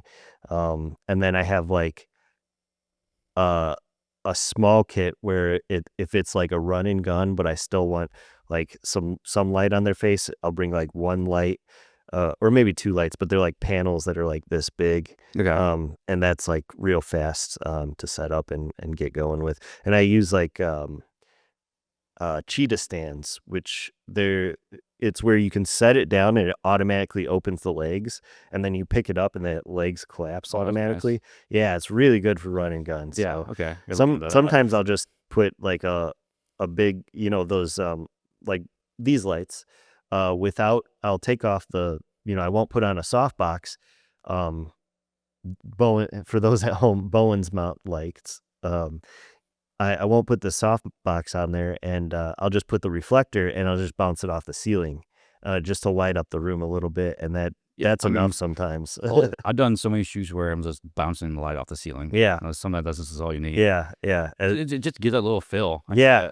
Just to give it a little bit better than just because I see too many people over the years. I've seen too many people just film with no lighting at all, and it just looks bad every time. It's like, just bounce it off the ceiling and you'll be good. I mean, I've definitely been one of those people who just shot like, oh, we'll just gotta roll the way it is. But now that I do a lot more lighting stuff, I was like, man, I really want a light in here. Yeah. Like, we don't have time for let me just pop it there real quick. I was like, we're good. Yeah. So that's great. I mean, I've been using tube lights. Oh yeah, those are cool. Yeah. Sometimes like it's not that much. Sometimes that's all you need. Just like What kind of tube lights do you use? Newer. New ones. I actually got a lot of newer stuff from Amazon. Like it's solid. Cheap. I think cheap. I have a Godox RGB tube light. I think it's like a 120 whatever. I don't know what it's called, but it's like this long. Yeah. And it's just a little bit too long to fit in my cases. And so, that's a pretty long. Yeah. Mine are like this. So it's nice. It comes in a long case. Came with two of them. I have two Yongnuo. They're like, it's like a little light bar. It's not a tube, but it's like a flat light bar. Okay. And those work pretty good. I just like a magnet and you stick it somewhere. I don't think it has a magnet on it. No. Well, you look at those aperture MC lights or whatever it's called. Yeah, those have the little ones with the magnets. Those are cool. Just pop it somewhere. My medium sized kit, I use Serwacki, or however you say that. I wanted a tripod. I don't know how to pronounce it. They make these inflatable lights, so it's like a light panel. It's like maybe 2 feet by 2 feet, but it's inflatable. So you just, as soon as you flip it on, it pumps itself up. Awesome. So it's like the softbox is basically built in, and it folds down all flat. It's like it's maybe like like that when it's flat. It's a flat thing. Like it fits anywhere. It's so I gotta look this up. I didn't even realize they made one. Yeah, it's pretty. I feel like nobody knows about it, and they might discontinue it because I've been seeing them on sale on Amazon, or at least for a while. They're not on sale anymore, but for like 6 months there, they were on sale for like maybe $300 each, and I bought them for $500 each. And I was like, dang. Do I want another one? No, not really. I already have 2 of them. I don't. And then my 2x2. Yeah, 2x2, and it's it even has the grid on it and everything. So it's the grid comes off and just collapses. But I've seen an 8x8 one time. Oh yeah, those things have magnets on it. So, and because it's inflatable like that, and it's just a light panel, it's not it doesn't weigh anything. Yeah. So like I've seen people like stick them to the fridge or stick them to different things. Like it's yeah. Well, yeah, the 8x8 was like $3,500. I'm like, those are don't need it all the time. Yeah, 8x8 is massive too. Yeah, 2x2 more manageable. Yeah, 8x8 would be good for if you're good trying to trying to get that like overhead look, like you're if you're lighting up a car or something. But yeah, it's lighting technology has moved so much, especially like just in the last couple of years. I feel like within the last 5 years, it's like really, and now they have those tube lights that are inflatable. It'll roll up. They're so small. Yeah, I got one for camping. Yeah, and, I ended up using it for a couple of shoots. It's just because like, does it work good? It's magnet. Nice. Yeah, I mean it's pretty cool. It's great. Yeah. I like it a lot. Yeah, every time I bring it out, my buddies are like, oh, this tube light again, huh? Yeah, hey man, it works. Yeah, I'm thinking about getting 1 or 2 of those because I'm always trying to figure out ways to make the lighting like way less, because that's the big thing. Like when you're traveling, it weighs so much to bring the big lights. I use for podcasts, I use 2 Godox VL300s with Raja 105 softboxes. So the softbox is like that big. Like okay, wow, massive. Oh, wow, yeah, massive softbox. Just a big circle.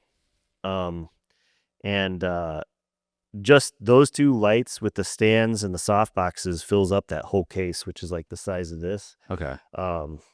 And it weighs 75 pounds or something, or 80 pounds. That's not too bad. Yeah, but consider when you're going on the plane, it's like it's not fun going through O'Hare with 2 cases like that. And then I have to have my media pass, and they're always like, how much is away? Are you sure? Whatever, but Yeah, I need to look works. into a better case because like I could pack lights and the modifiers no problem, but yeah, Yeah, the stands can be bulky yeah, or long. and yeah, I got lucky that like some of the stands I've had for years just happened to fit in the case, but I do have several other stands that are just too long, Hmm. can't fit in those cases because it's literally like exactly the same size as this Okay. thing. It's kind of crazy, but they're SKB cases, and Yeah, I don't think my stand would fit in they that. they look those cases are so beat up, and I know it's just because those TSA people are tossing Oh it yeah. around. Yeah. So I make sure it's like packed really tight, like nothing can move inside there. And somehow my lights haven't well, they still work. I was gonna say haven't broken. They still work, but the handle on one of them did snap off Jeez. a couple, Oh, I don't know. do you keep the lights in the case inside the case No, or no, like they're just kind of they're okay. sitting in there. Yeah. Yeah. Well, so I got There's this. not enough room for the foam and all that. Okay. All right. Yeah. Because I pack it with the case that it comes with and the Oh yeah. well, luckily, so I have the newer 300 lights, and they're not foam cases like the other ones The are. garlics, yeah. They're just kind of like a cloth thing with like a little cushion inside, and they're a little more squishy, a little more flexible. So Mhm. that's nice to have Yeah, for that kind of thing. yeah. So yeah, but I had to do a shoot in New Orleans earlier this year, and yeah, I had a 300 on me, the modifier, a little like a backdrop thing where it just kind of pull out, just to give Mhm. me a white background. Yeah. And I was able to fit that in there. And then like the stands I was having trouble with. So I brought this one stand that I have. It's very light and flimsy. It's not flimsy. It's pretty good. But just for like putting a 300 on it, it's like, I don't know. Yeah. They're racking it. I don't like I want my beefy boys Yeah. just like I don't have to think about it. Yeah. Like here, I'm like, make sure you step over here. Don't go near the light. Yeah, Knock it yeah. over. It's gonna be a whole thing. Yeah, yeah. I had one, I was using those Surui whatever inflatable lights, and they don't weigh much. So I tried to put it on my like super lightweight stands, Hmm. and uh it was enough weight still that the plastic where you like adjust it, it snapped, and somebody somebody walked. It was at that the lighthouse in Cedar Lake. We were filming for a musician. I was just there last night. Oh, really? Nice. And we were filming a musician. There's nobody else in the room. It's just me, the sound guy, and the musician. But somebody who works there, like, happened to be walking past right as that thing snapped, and he thought it was a TV because it's like kind of the size of a Oh. TV. And he was like, "Oh my God, did you just break your TV?" I was like, "No, it's literally a big cloud. Like it just went poof. Like it didn't make it. Like it didn't hurt anything." Because with the TV would be a little louder. Yeah, yeah. But I was like, damn, I'm not using like cheap light stands again because Yeah, never again. it just looks bad for the client. Like you just knocked, like it just snapped and fell over. Like, ew, that's a what do you call it? Liability. What was that? A liability. Yeah, live. Yeah. So, my cameras are getting warm. 2 of them got overheat warnings going on. So good. Yeah, we're good for now, but we should wrap up soon. Okay, yeah, no problem. But yeah, so anyways, that covers lighting. What do you do for sound? Yeah, I got DJI mics. Yeah, Yeah, yeah. I use those a lot. I feel like sound has gotten a lot easier with the DJI and the what's the other one? Rode. I Go. I had the Rode ones, and then the DJI came out their own, and they're just a little smaller and compact. Yeah, Case. yeah. Great. I have the Rode, the original Rode wireless Go, and then the Go 2. Same. And then I'm thinking about getting the DJI one for this. Yeah, I got the DJI mics one, and then I have the mini. I picked up the mini. Dude, it was on sale last year for a mini without the receiver. It was like $50. I'm like, Oh wow! I'm like, Yeah, I'm might as well. snag one real quick. Yeah, But because it's so nice, it's because like the DJI mic, it comes with a case, which is nice because I have 2 of them in there. Come with a case, but sometimes I don't need the audio all the time, so I Mhm. bring that because it's a little extra space in my camera bag. But the DJI mic mini comes with a little pouch, and if I don't need one, I just slip it in a side pocket. It's just good to have it for backups just in case. Yeah. So it's just nice. But yeah, But I think DJI's come out with another mic too now, and they have like yeah, 3. So I feel like they're pretty good. all those small mics really made it a lot easier for like average people to get good audio because it's like Yeah. nobody like you don't have to run wires and everything. Just clip it on, you're good to go. Oh yeah, I mean, I still deal with lobs here and there, but Yeah. it's annoying sometimes. Yeah, Especially with a woman wearing a dress, and they're like, oh they're yeah, like, you gotta go to the bathroom. yeah, I don't know. yeah. That's always tough. Yeah, and yeah, I don't know. Rather just like it's like I like when they wear a blazer. It's just like Yeah, clip it on yeah, there, good. The highs yeah. are good. Good I enough. I use those Zoom F2 recorders. They're 32-bit float, and Yeah. it's got the lav mic with it. Those are nice. And then we're using the Zoom F3 right now for these mics. Okay. 32-bit float. 32-bit float. And Yeah, then, that's what I want to get next. Is 32-bit float. Not yeah, that I had too much issue with clipping or anything like that. but dude, it's so nice to not have to think about it. Like, it's a nice insurance. to yeah, have. you just plug it in and it's good to go. Don't even have to set levels. And I also use the Zoom F6 when it's like bigger podcasts where it's like a bunch of people because F6 has 6 channels, F3 has 2 channels, and they can mount on top of each other. I use like a little Manfrotto Okay. quick release plate to mount. So we need 4 or Yeah, so I get 8, eight. up Yeah, to 8. Yeah, which I have used for like I used it for a play when they had a bunch of different mics, and the audio guy was like, "I can give you everybody's channel individually out of the boards." I was like, "Okay, let's do that. Okay. That sounds good." Man. And I don't have to just rely on your mix. Man, I try to get like audio from the board from like a DJ from a wedding. And they're like, I don't know how to do that, man. Yeah, they've I'm like, gotten better about it, especially Yeah. in Chicago. Like they've gotten a lot better about it. But yeah, for a long time, like I ran into a lot of weddings where they were like, "I have no idea what you're asking for." Like I just push buttons. Yeah. And yeah. Well, so okay, I know you said you hated doing photography for wedding, and so like I'm getting into the wedding photography. I've been doing video for years for weddings, and like yeah, audio is always a thing. So I feel like audio for wedding is like the hardest thing ever. Yeah. 'Cause I mean, it's always a mixed bag of what you're dealing. yeah, the way how I do audio for weddings is I'll pull from the DJ's boards. If you can, right? If I can. 90% of the time now I can. Right. With 32-bit float, so I don't have to worry about it. It's never going to clip. I don't have to worry about them setting their levels or anything. And then I will use the Okay, all right, real quick. That has been an issue where like for some reason the feed coming in it's just like it spikes and then Yep. you're screwed. Yeah, inevitably every time a DJ when I used to not have 32-bit float, every time there would be a point where like I would set my levels and then he would turn it up right afterwards. And I'm like, "Dude, you ruined all of the audio." So my backup is I would take a Zoom H1. It's like that little recorder that's got the Actually, I the think I have stereo one of mics. those. Yeah, I it's think like I have one of it's like those, that big with the little stereo mics on Yeah, it. yeah. So I put that on a light stand and just put that in front of the speaker, like maybe 2 feet in front, 2 feet from the speaker, and that's always a great backup. And then the other thing I do as like a triple backup is for the ceremony in particular, I will mic the groom and the officiant. And usually the groom's mic, I'll put the lav mic. We usually do groom and officiant. Yeah, groom's mic will pick up the bride too. Ideally. Yeah. Yeah. Sometimes they're like 10 feet away from Yeah, you. yeah. They do make like a white lav mic. I think Tascam makes one that's white so you can hide it with the bride's dress, but I've never bothered with that. I've never had an issue. Usually I can get the feed from the DJ's boards and it's fine, but the other thing I used to do for a while was take those the wireless go, the Rode Wireless Go, and I would take like a hair tie and just put it around the microphone and clip the wireless go to the microphone.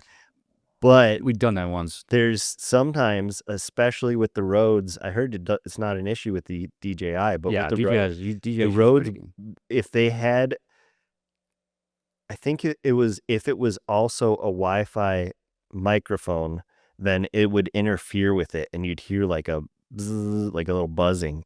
Okay. But it's only if it was a radio frequency microphone, you'd be fine because the Rode Wireless Go is using Wi-Fi and the the radio frequency is a completely different band. Like it's not even going to interfere at all. But I found like within the last 5 years, pretty much everybody has gone to the Wi-Fi mics. They don't even really, I don't even think they manufacture the radio. I could be wrong about this, but I feel like they don't. I don't know too much. Yeah, I feel like they don't even make the radio frequency anymore because I think they wanted to, the FCC wanted to allocate those frequencies for like military use or something like that. So like I know my old Sony, I have an old Sony Lav Pack, wireless Lav Pack that I think some of the channels you can't use anymore. Like you're not allowed, not even legally allowed to use them anymore. So yeah, it's kind of crazy. But that's like probably a mic I've had for over 10 years. But yeah, I still want to get like a legitimate solid like shotgun mic just to have because yeah, kind of handy to have. Yeah. I had a couple of them that kind of just broke or just whatnot. So it's like, all right, and then I mean, now I'm getting more audio stuff. So like, yeah, like I did testimonials the other day through the DJI in there, and it was fine. Like, yeah, it's good. I like that people are more accepting of mics being in the shot nowadays too. They used to always want it to be like as hidden as possible, or ideally not even in the shot.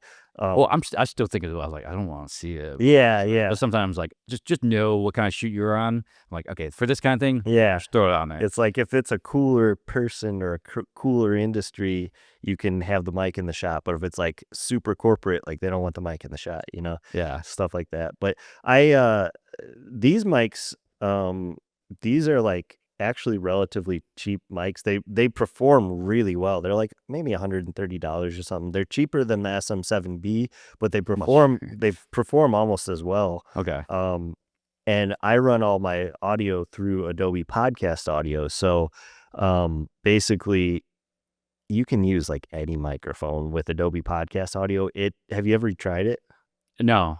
Dude, it is a game changer. It cleans up anything. Like I've done podcasts where there was dogs barking in the next room, like their dogs started going crazy. Well, would that work just for even any audio? Well, any voices. It isolates voices in particular.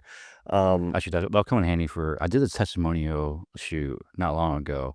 I haven't worked in the editing process of it, and it's not like in here where just the reverb in that place was. I mean, it's a little echoey in here, but I don't worry about it because no, here is fine. Trust me. Like for some reason that place it was just like you could hear a pen drop on the other side of the building. It was just echo through. I'm like, geez, good thing it didn't pick up too much. Like the DJI mic is good for noise canceling. It didn't pick up too much, but there's still some background, stuff going on. So like, I'm definitely gonna try that and see how it plays out. Yeah, it's a game changer. Literally, like you can have the cheapest mic. You could use your phone. You could almost use the mic on the camera over there, and it'll sound good. Like that's how crazy good it is. Like you could probably get away with just the mic on the camera, honestly. It's not going to sound as good as this, but like in a pinch, it would be acceptable. People will still watch the video, but it's so good now. Like you can take a video that has music and you can take the music away and it'll isolate the voice. You can even select how much music you want to add back in. You can select how much background noise you want to add back in. And like you can select how intense of a like isolation you want, basically. Yeah, I don't know how I missed that, so I gotta try that. Yeah, dude, I've been using it for like 3 or 4 years. Whenever it came out, it's like uses AI, but you have to go to just type in Adobe Podcast Audio on Google and it'll pop up. And as long as wait, it's not like enhanced speech, is it? Is that the same thing?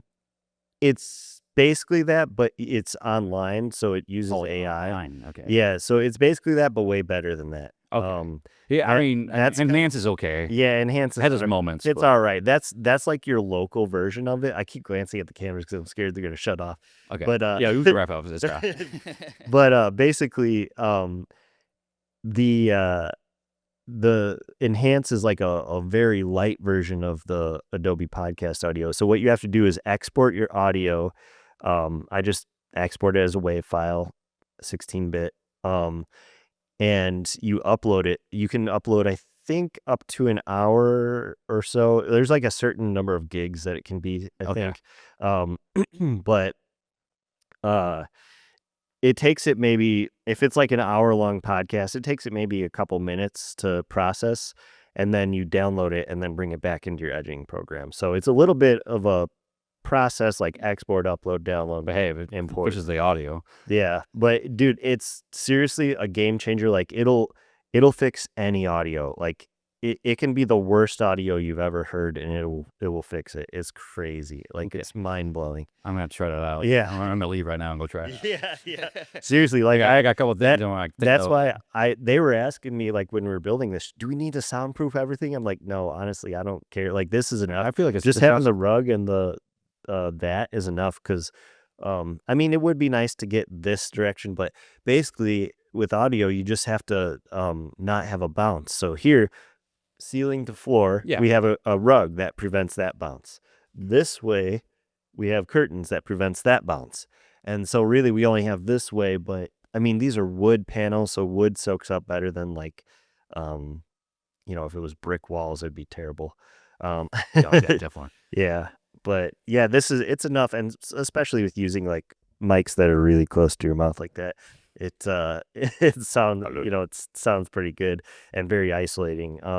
But when I do corporate stuff, I use shotgun mics. So I have 3 Sennheiser 416s, and those are like kind of the industry standard in Hollywood for a long time, was the Sennheiser 416 shotgun mics. They're like $1,000 each. So it was, I know exactly which one. yeah, it's an investment. But for my corporate podcasts, some of them don't want to have the mic in the shot. So I actually, the main one that I do the most doesn't want the mic in the shot. So I actually use a backdrop like stand. It's like a 2 stands and a bar going across. You just have it hanging. Yeah, and so then I use a little clamp and clamp the shotgun mic to that, and that is because I didn't want to keep bringing C-stands with, especially if I'm flying. I can't fly with C-stands. That's so heavy. Like I would go over the weight. Massive. So real cheap, like I think Newer makes it.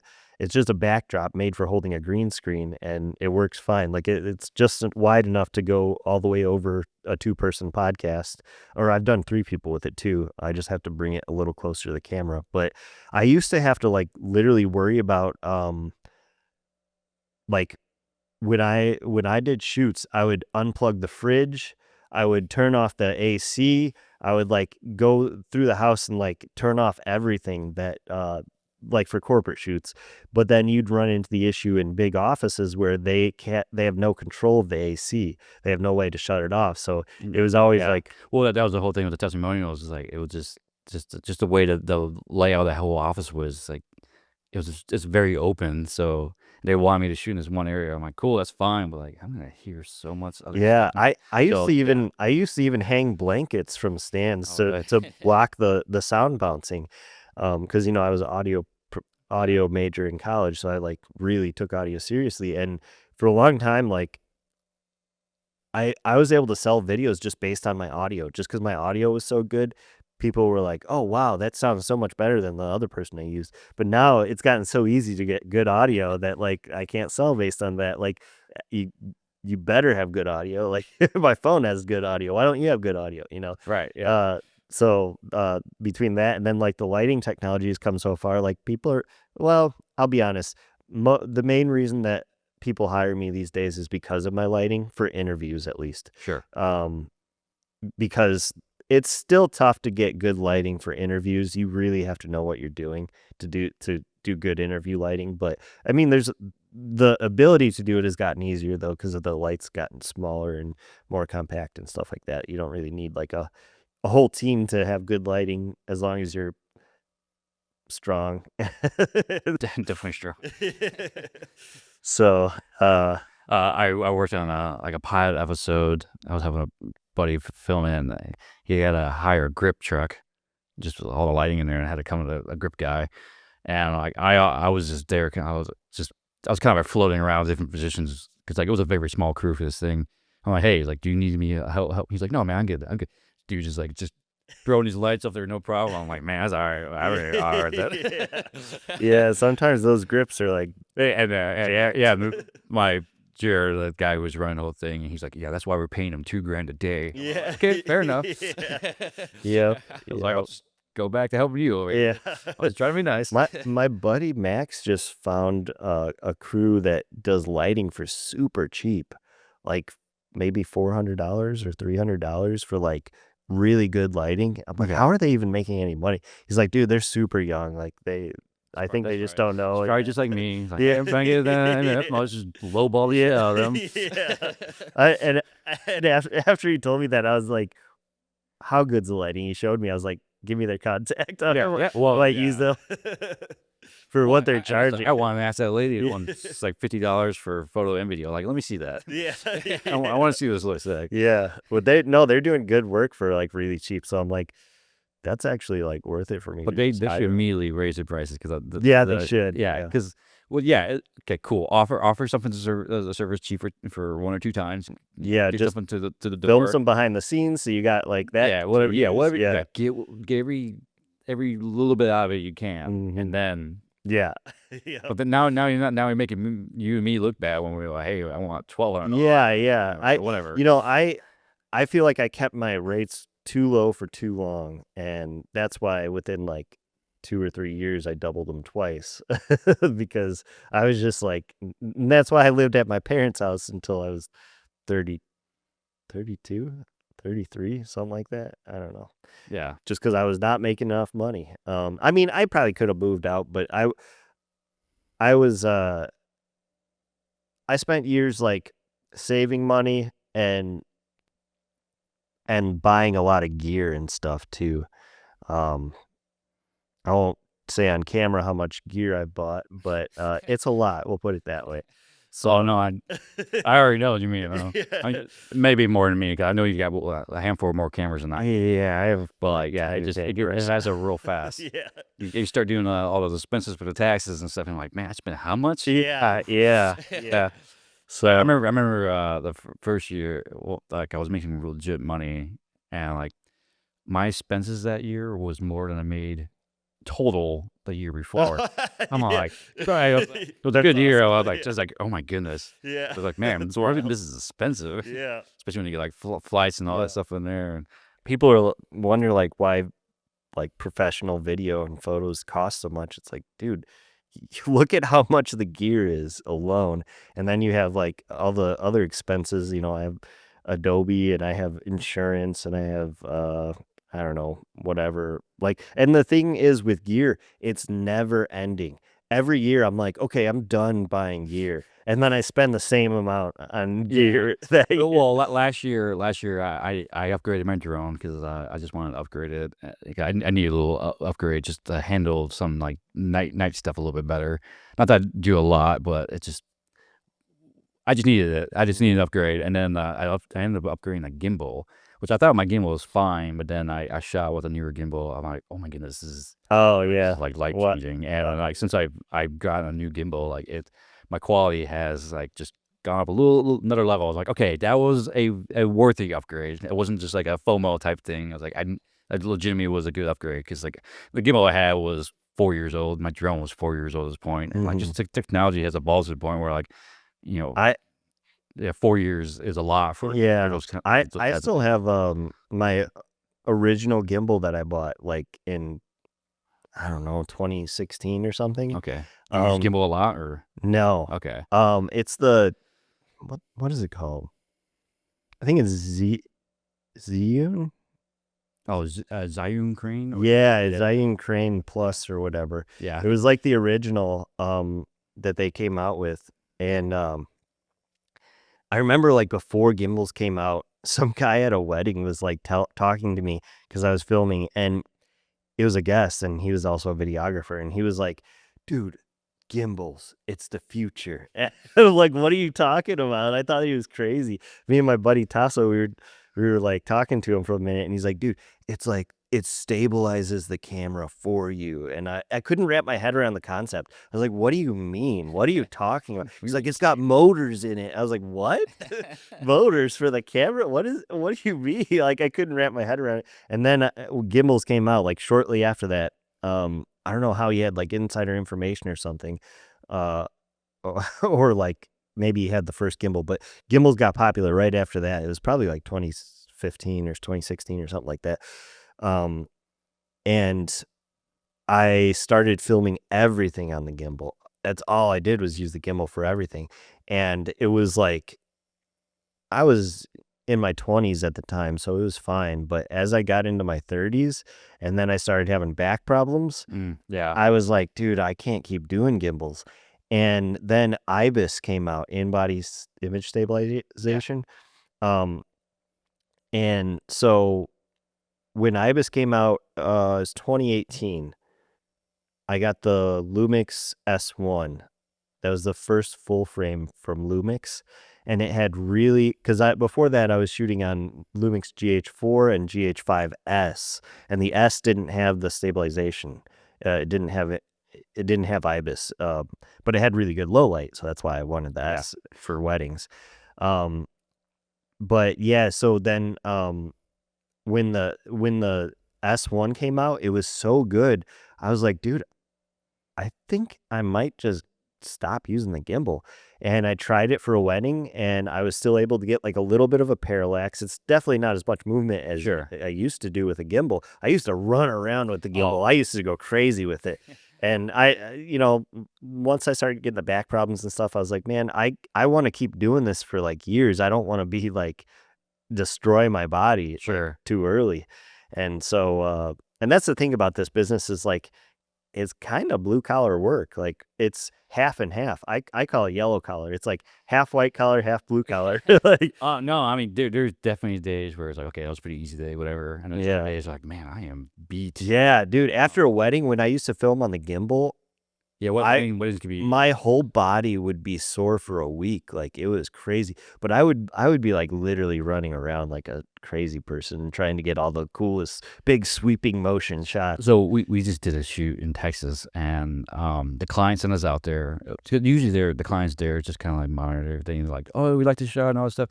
This one they're like, it was like just like a test product. So they're like, hey, go out there. The models will be at the house, and it's a team of 3. We're shooting. So we're shooting all outdoors, so we didn't really have to handle lighting too much. Just a couple little reflectors and whatnot. That's about it.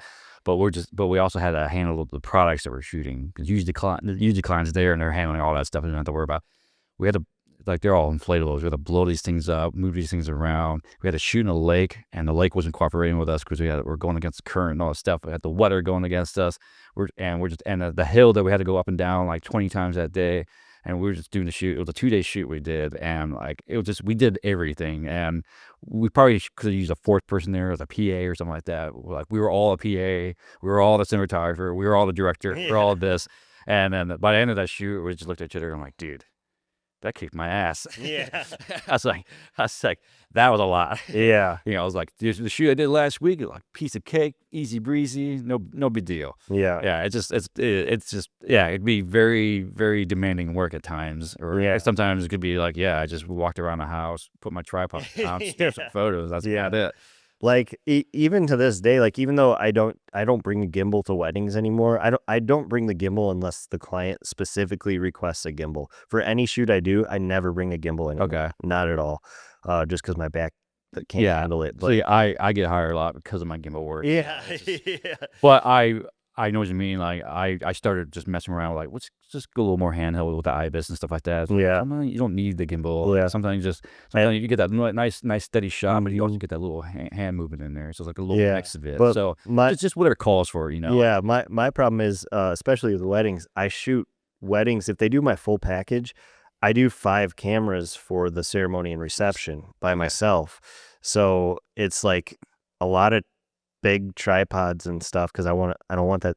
If I'm not babysitting the tripod, I use the big tripods because I don't want it to fall over.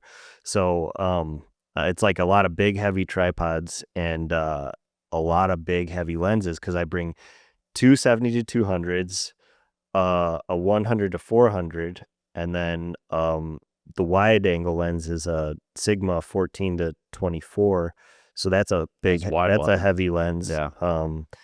And then I use 24 to 60 as my handheld kind of 60. Yeah, not 24 to 70. It's That's a weird one. So Panasonic came out with Lumix came out with a 24 to 60 that is pretty lightweight compared to the 24 to 70s. Still 2.8. And so it's like still awesome. And with the new Panasonic cameras I got last year, I got 2 Lumix S1R2s, and those have like 8.5 stops of stabilization, just like in the body. And then if you get a stabilized lens like the 24 to 105, it's even more stable. So I can get like gimbal like shots from that. It's crazy. But yeah, I mean, I with my FX3, it's got the active IBIS. It's like it's like a slight crop. It's nothing too much you're missing. And then I use a 7200 with the optical steady in that thing.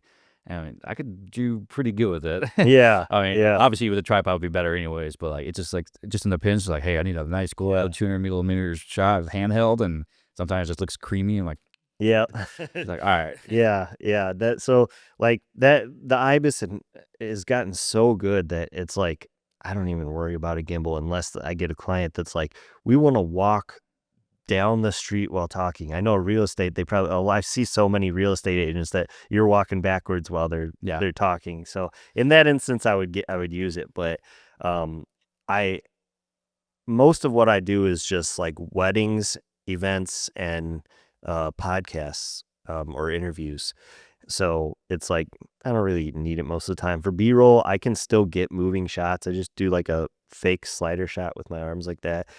Get low with get the hip movement. Start doing some weird body movement. Yeah. Like I'll do shots where I like literally almost make myself all over, and the client's like, "Are you okay?" I'm like, all the time. That was part of the shot. Like it's okay. I'm not falling. I actually started as like, listen, I'm gonna be doing some weird stuff over here, but trust me, it's all about the shot. Yeah. Just, like, throw my body that way. I'm like, trust me, it looks great. Yeah. So that's kind of how I get around using the gimbal, because it's just if I use it now, like my back will flare up, like my lower back. It's not going to be happy, and I'm going to be like sore for days. Getting old sucks. Yeah. I'm 37. I was probably, how old are you? 32? I'll be 33 next month. So. That's like right around when I started having problems. Tweak that. I want to know. Be careful. You gotta just keep up with it. But I've been doing gimbal work since 2019, so hopefully, like, my body is built for that at this point. Yeah. I mean, it's the forearm strength. Yeah. Like, these things are steel. I feel like I want to try one of those grip strength things, because I feel like I probably have really good grip strength just from holding the cameras. Early in my career, I would be so paranoid about I would always have a neck strap or some kind of strap to not drop the camera. But now I find myself never use straps. Really? Yeah. Now I find myself never using straps anymore. I don't use straps in. When I was shooting the wedding the other week, I asked the guy I was with, I'm like, hey, do you have a camera strap? And he's like, yeah. Well, why? I was like, I don't have one. I just never use one. But I feel like for this, I probably should have one. It does come in handy sometimes, but most of the time it's always in my way. It's just the way I'm just shooting. Because like when I'm traveling, I do a lot of travel stuff, like, which didn't even get into that stuff. But just I shoot video and photo of like whatever travel adventure I'm on and whatnot, and just like that's all kind of like running guns. Kind of just want to be as light as possible. Not too much gear. I never shoot gimbal on those trips. I brought it with me a few times. I never end up using it. Yeah, it's just because I'm not gonna put a gimbal on when I'm on the coast of Oregon and just walk around. Yeah, it would be cool, maybe. I don't know. But anyways, it's just like I guess I just found a way to like to shoot handheld that way, and like the straps always got in the way, even though I know that could be a tool to help me with that. But it's just like I don't know. I hate straps for some reason. I just can't stand them. Yeah, and I used to use them all the time. Yeah, I don't use them at all anymore, other than if I'm doing, like I said, 85/35 35. Like if I got a 35 mil and an 85 mil, that would be heavy for events in particular, because it's so fast, everything's so fast paced. I have to have that other ready. I don't have time to switch lenses. exactly. So for that, I'll use the dual camera strap, and that's fine. But I don't use like the neck strap. They're like in a drawer somewhere. I don't even know where they're at.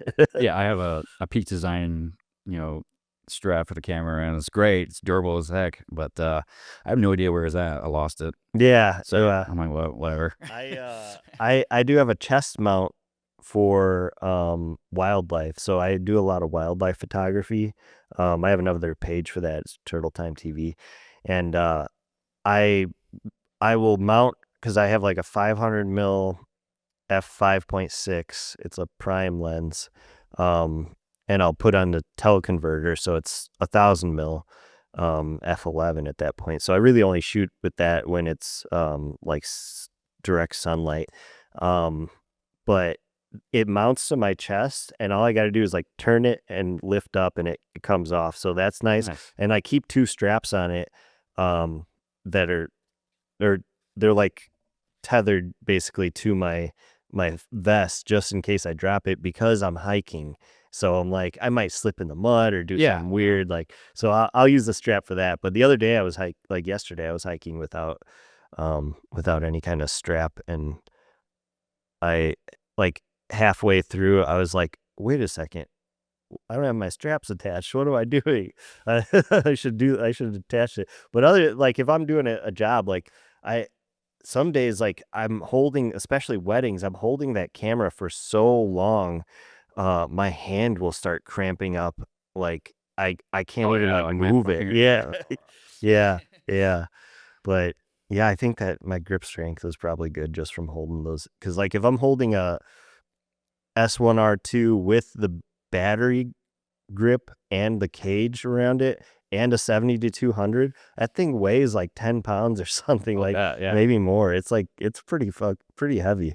So, like, yeah, that kind of stuff, definitely build your grip strength. Yeah, I love my cameras and stuff, like my Sony cameras. I mean, I know they're mirrorless and they're smaller, but they're smaller than my 60 that I had, I guess, but still, like they can be bulky and all that stuff. And I recently just got a Fujifilm X-E3. It's like just a little camera like this. I got a little pancake lens on it, and I love taking that thing around. Just because like I like having a camera on me when I'm walking around. Like when I'm traveling or stuff like that.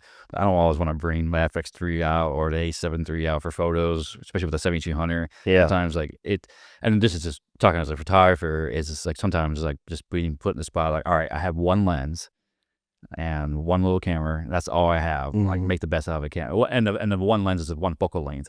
So it's only like a 35. Yeah. I think Fujifilm's like a 37 or something like that. It's something weird. But it just, and like, all right, it's got, now it's just like, it puts me in the element of like, all right, now I had to learn composition and how to shoot. Yeah. It's just one. It's kind of fun. No, it's super fun. And that's all I have.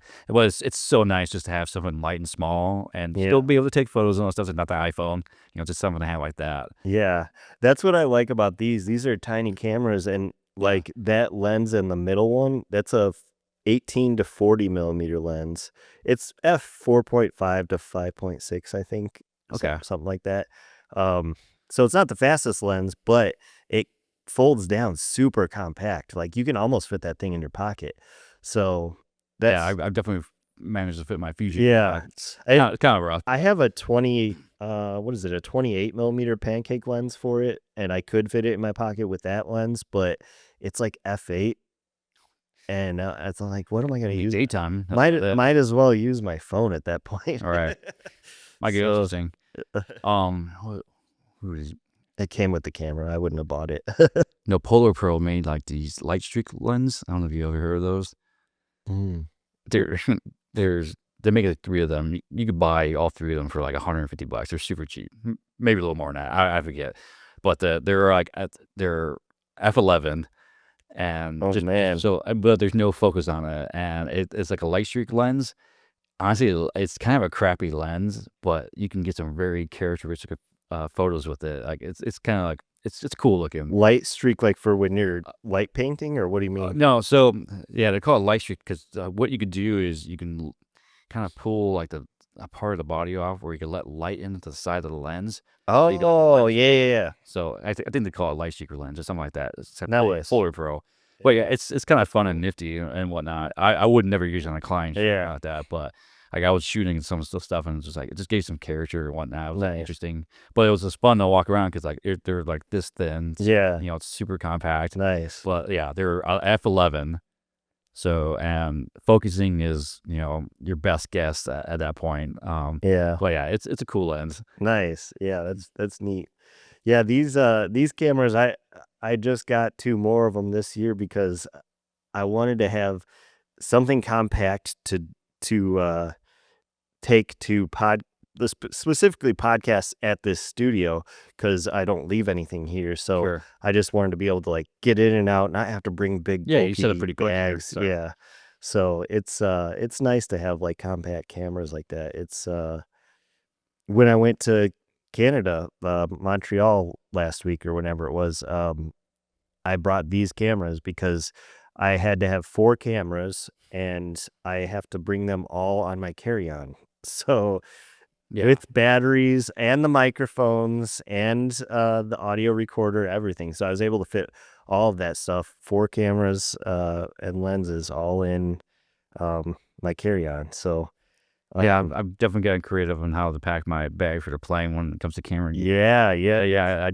wanted to have the FX3, A7 III, a 1635, 7200, a 28-75. I brought my Fiji little camera, and then I have a drone on top of it. Oh man, in there. I'm like, and it all fits in there perfectly fine. Yeah. And if I have some room, I'll throw the DJI Osmo Pocket 3 in there. Yeah. And just like because it's slim, I'm like so sometimes like they'll ask me like as you're boarding the plane, they're like, can you check your bag? We're running low on room or whatever.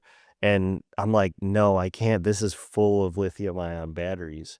And they're like, what do you mean full? And I open it up. They're like, oh, yeah, that's full. Like, I bring definitely way more batteries than what their requirements like allow. But I went to Iceland a few years ago, and they weighed my camera bag. Oh, and it was just over 50 pounds, right? Or something, whatever the limit was. I don't think it was 50 pounds. 30? Maybe it was 30.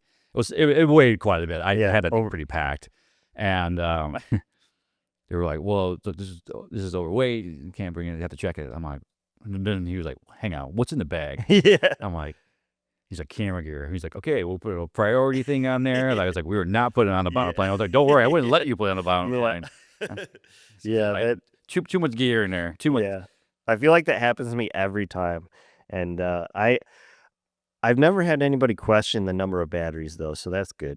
But I bring like NPF batteries to keep these charged during longer podcasts when I can't plug them in. Like right now they're plugged in, so it doesn't matter. But like for longer podcasts, I use a little battery sled with an NPF battery, and it delivers PD power via USB-C. So I can just PD power is like power delivery. It's like a certain standard of how much power it needs to keep the camera running. And I plug that into USB-C and it'll keep the cameras going forever. And it's nice because you still have the internal battery too. So if your NPF dies, you can hot swap them. So it'll just automatically switch to the internal battery. So you can hot swap while recording. So that's super nice. The only battery I ever got flagged at the airport for was the gimbal battery. Oh, really? Like I always travel with the gimbal batteries in my camera bag. The gimbal will go on my check bag, whatnot. I have it protected in there. But just the way the gimbal battery looks, it looks like a gun clip. Oh, is that why? Oh, okay. Yeah, that's for the DJI gimbal, right? Yeah. Because it literally looks like a mag you put in your. My buddy told me he got his DJI battery confiscated at the airport, and he had to buy another one when he got to the shoot. That sucks. Like he when he got to the wherever he was going, luckily there was a store that had, I think he was in New York City, so he just went to B&H or something. Sure. But that they like took it and he didn't understand why. Now I get it. Like that makes sense. Well, now I'm thinking about it. There's been a couple of times where I've had to carry on with my old gimbal on there, and like just in a weird way, is it's laid down like it could look like a machine gun. Like, Yeah. I don't know. Yeah, and then like the battery looks like a magazine clip for your gun. Yeah. And something like that. So like obviously he was like, hang on, what is this? And it's solid, Yeah. So like they look at it like, okay, it's just a battery. It's fine. Nothing in there. Dude, I swear almost every time, like probably 80% of the time, when my camera bag goes through the x-ray machine, they stop and have to look through it. And I think Good pre-check? No. Oh, good pre-check. Is that what you use? Yeah. How does that work? You just sign up online? One, you don't have to take your shoes off, which is nice. Oh, nice. Yeah, and then two, they're a lot more lenient about it. I used to get flagged all the time when I went to the normal people way. Yeah. And then as soon as I got pre-check, like I was just flying so much, and it's just like it helps. You just fill that out online or what? When you first initially saw, you have to go somewhere to do it, and they take your picture and all that stuff.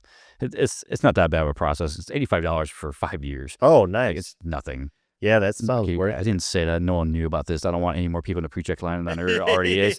But anyways, it's been super beneficial. Like especially if you travel a lot. I mean, it helps give someone a line, just get past some of the bullshit. Yeah, and then but especially if you're going through the lines and all that stuff, you don't have to take your shoes off because I wear boots all the time. And so knowing to take boots off, but more importantly is the camera bags. Like they kind of see it. Like I said, every once in a while, like the gimbal battery will just kind of like a red flag. But most of the time, they see all the camera gear in there. It's fine. You don't have to take your MacBook out or anything like that. Nice. It's just like, all right, you're good. Okay, that sounds worth it. I'm gonna do that. It's so much nicer, and I get less trouble with the security on that because all the time I always get stopped. I'm like. They asked the camera, "Hey, can you take everything out?" I'm like, "Dude, really?" Yeah. Like sometimes, how long it took me to pack this last night? Especially those NPF batteries, I feel like they think it's like a bomb or something. Like every time they take the NPF batteries and they swab them and stuff with some kind of like to see if bomb residue or whatever. I don't know what I've been swabbed before, like to swab my head. Oh, really? Yeah, like I'm not gonna blow up. I don't know. Maybe. I had to, they made me walk past the dogs twice once, which was annoying because there was a really long line and they were like, you got to get back in line. I'm like, oh my God, another like 20 minutes to wait. Yeah. Come on. Really annoying. Yeah. I'm going to have to look into that. And then, I don't know, did I mention this on the podcast about the press pass or was that before we were talking? The what? Press pass? Oh, yeah. We talked about that earlier. Yeah. If you guys didn't know at home, you can get a press pass. Don't tell anyone I told you this, but you just go to some random website online and just get a press pass made. It just says press, your business, your name, title, videographer, photographer. It's got your picture, your logo of your company. As long as it has all that stuff, you're good to go. Like you don't actually even need to like, I think maybe some like news companies will like register something with them. I'm not really sure how that works, but I don't bother with it. You got my fake press pass or whatever. And, I just go up to the counter and tell them, hey, I got media bags and, they'll let me check bags up to 100 pounds instead of 50 pounds. Like, they'll know they're still in handy. Yeah. So, I mean, there's so many times I've been at 49.9 pounds. I'm like, okay. Yeah. Under. Yeah. I did get away with like 50.5 pounds one time. Nice. She's like, I've also been to somewhere where someone gave me crap about that too. And, I always try to like help them load up those giant cases onto like a cart. Like a lot of times they'll have a cart that they're going to take back, or if they got to put it on a conveyor belt, like I'll tell them, hey, this is really heavy. Like I'll help you do that. But when I was in Canada, they were like, it was so weird. They had me go into this other room with my cases, like where they were scanning it and stuff. In America, they don't let you see them scan the cases. So in Canada, they took me back and they're like, yeah, put it on the conveyor belt. And they wouldn't help me. They just stood there. I'm like, this is really heavy. Can you help? And they're like, oh, no, that's not my job. I was like, what the? So I had to lift this giant case like up onto this conveyor belt that was like almost chest height for some reason, and made no sense.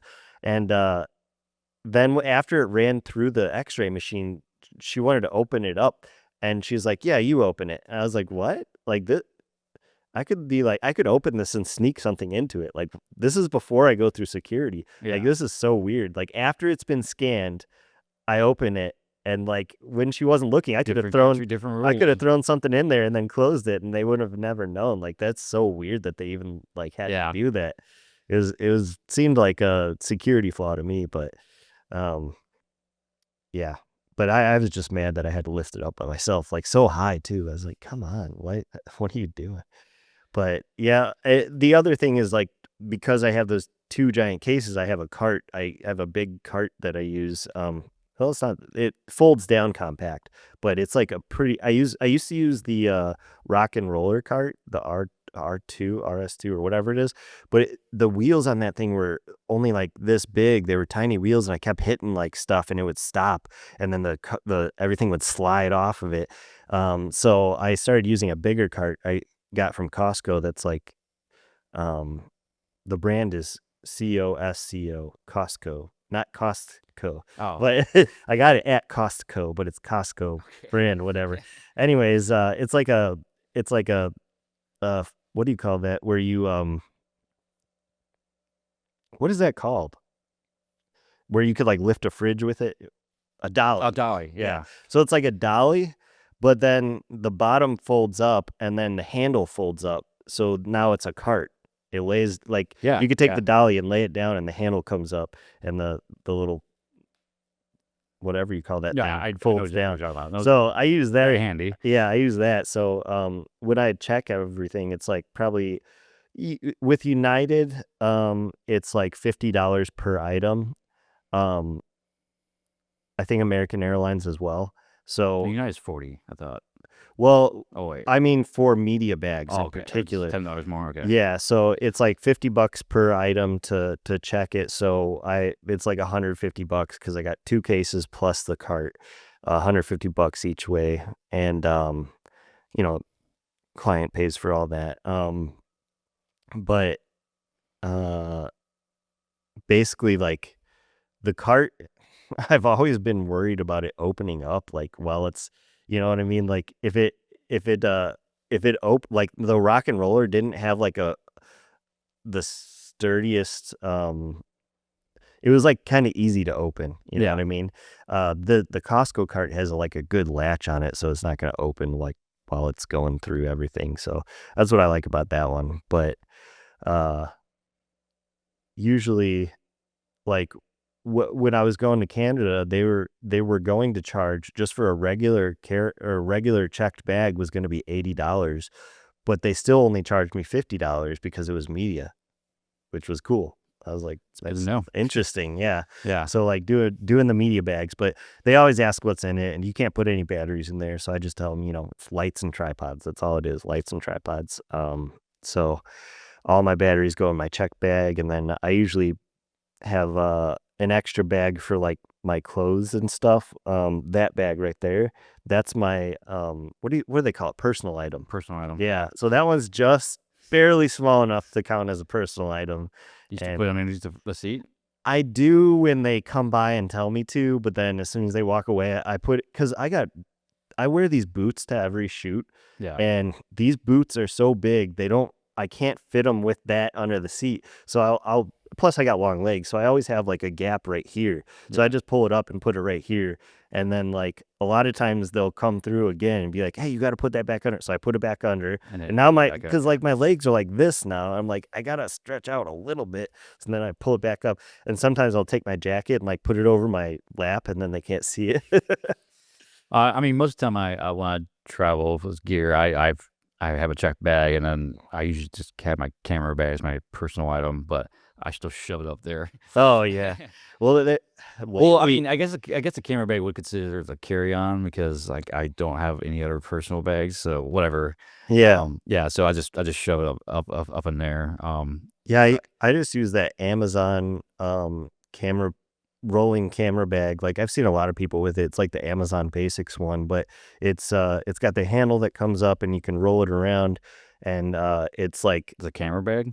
yeah, Okay. it's a camera bag. It's really nice because it's like the perfect it's like the maximum size for a carry-on basically, Okay. and it fits like all my crazy amounts of gear there. Yeah. I mean, my camera bag is basically just a heavy giant backpack. Oh yeah, It's a nice bag. I love it. used to use a backpack, but it's so heavy. Yeah, I can't. There's can't definitely do times that. where you're like, man, I kind of wish it would have had wheels or something like that. Yeah, It's just, I do the wheels now because it's like I said, my back, and when I'm bringing that stuff, like that it's got to be overweight. Like they've never weighed it for me. Like they've never had to you should weigh carry my carry-on. carry-ons. Like I said, the Iceland flight, that was the first time I ever weighed my carry-on bag, and I was like, okay, Yeah, that was interesting, but yeah, it's like either 30 or 50 pounds. I don't know how much it is, but I just know last time I weighed my bag, I think it was like it was pretty close to 50 pounds.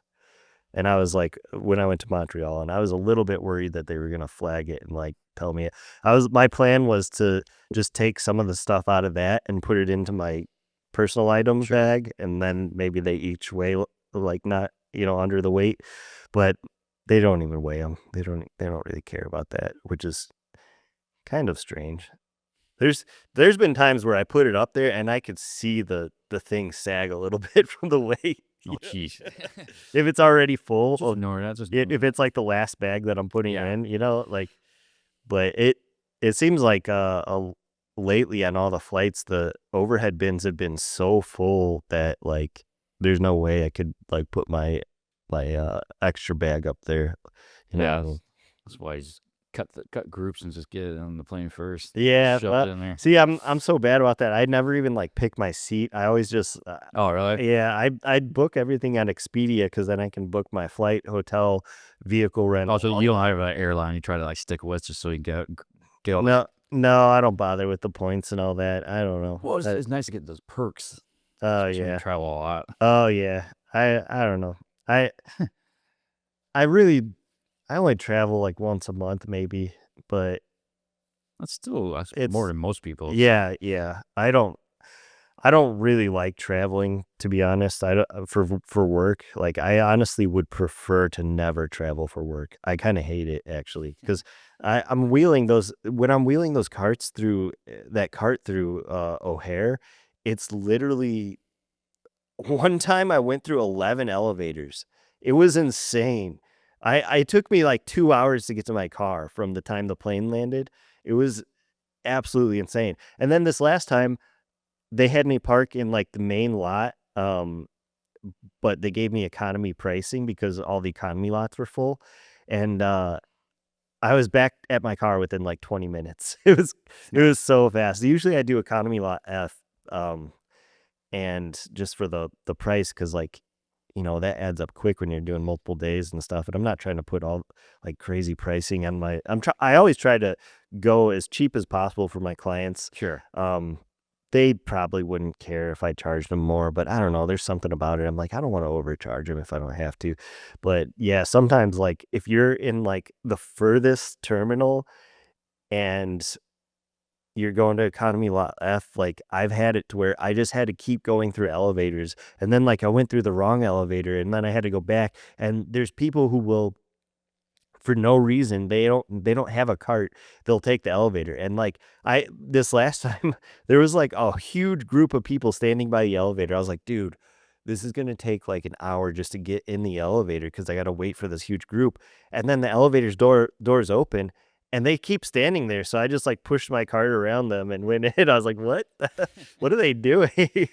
Just blocking it up. But yeah, when it's busy at O'Hare, I hate it so much. But I also don't like flying in general. Like the takeoff and the landing, I get so much anxiety. And then even while it's up in the air, I start running through my head that all these scenarios of the plane crashing, and I'm like, what?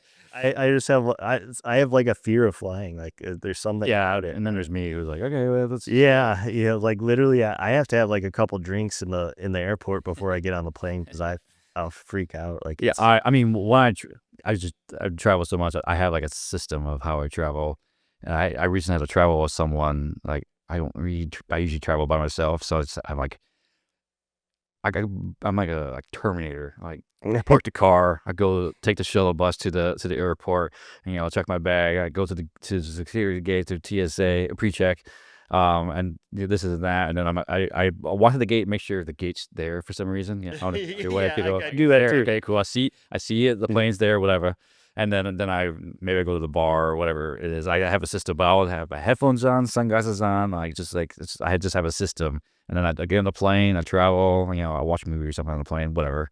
It just I just have a system, and like I don't think twice about it because like traveling does suck. Like I think sitting on a plane for hours can be really, really boring. Yeah. And I was never really a big fan of airports for the longest time. I'm much better about it now. Yeah. I used to hate going to airports. Like I'm someone who shows up at the airport at the latest I possibly can.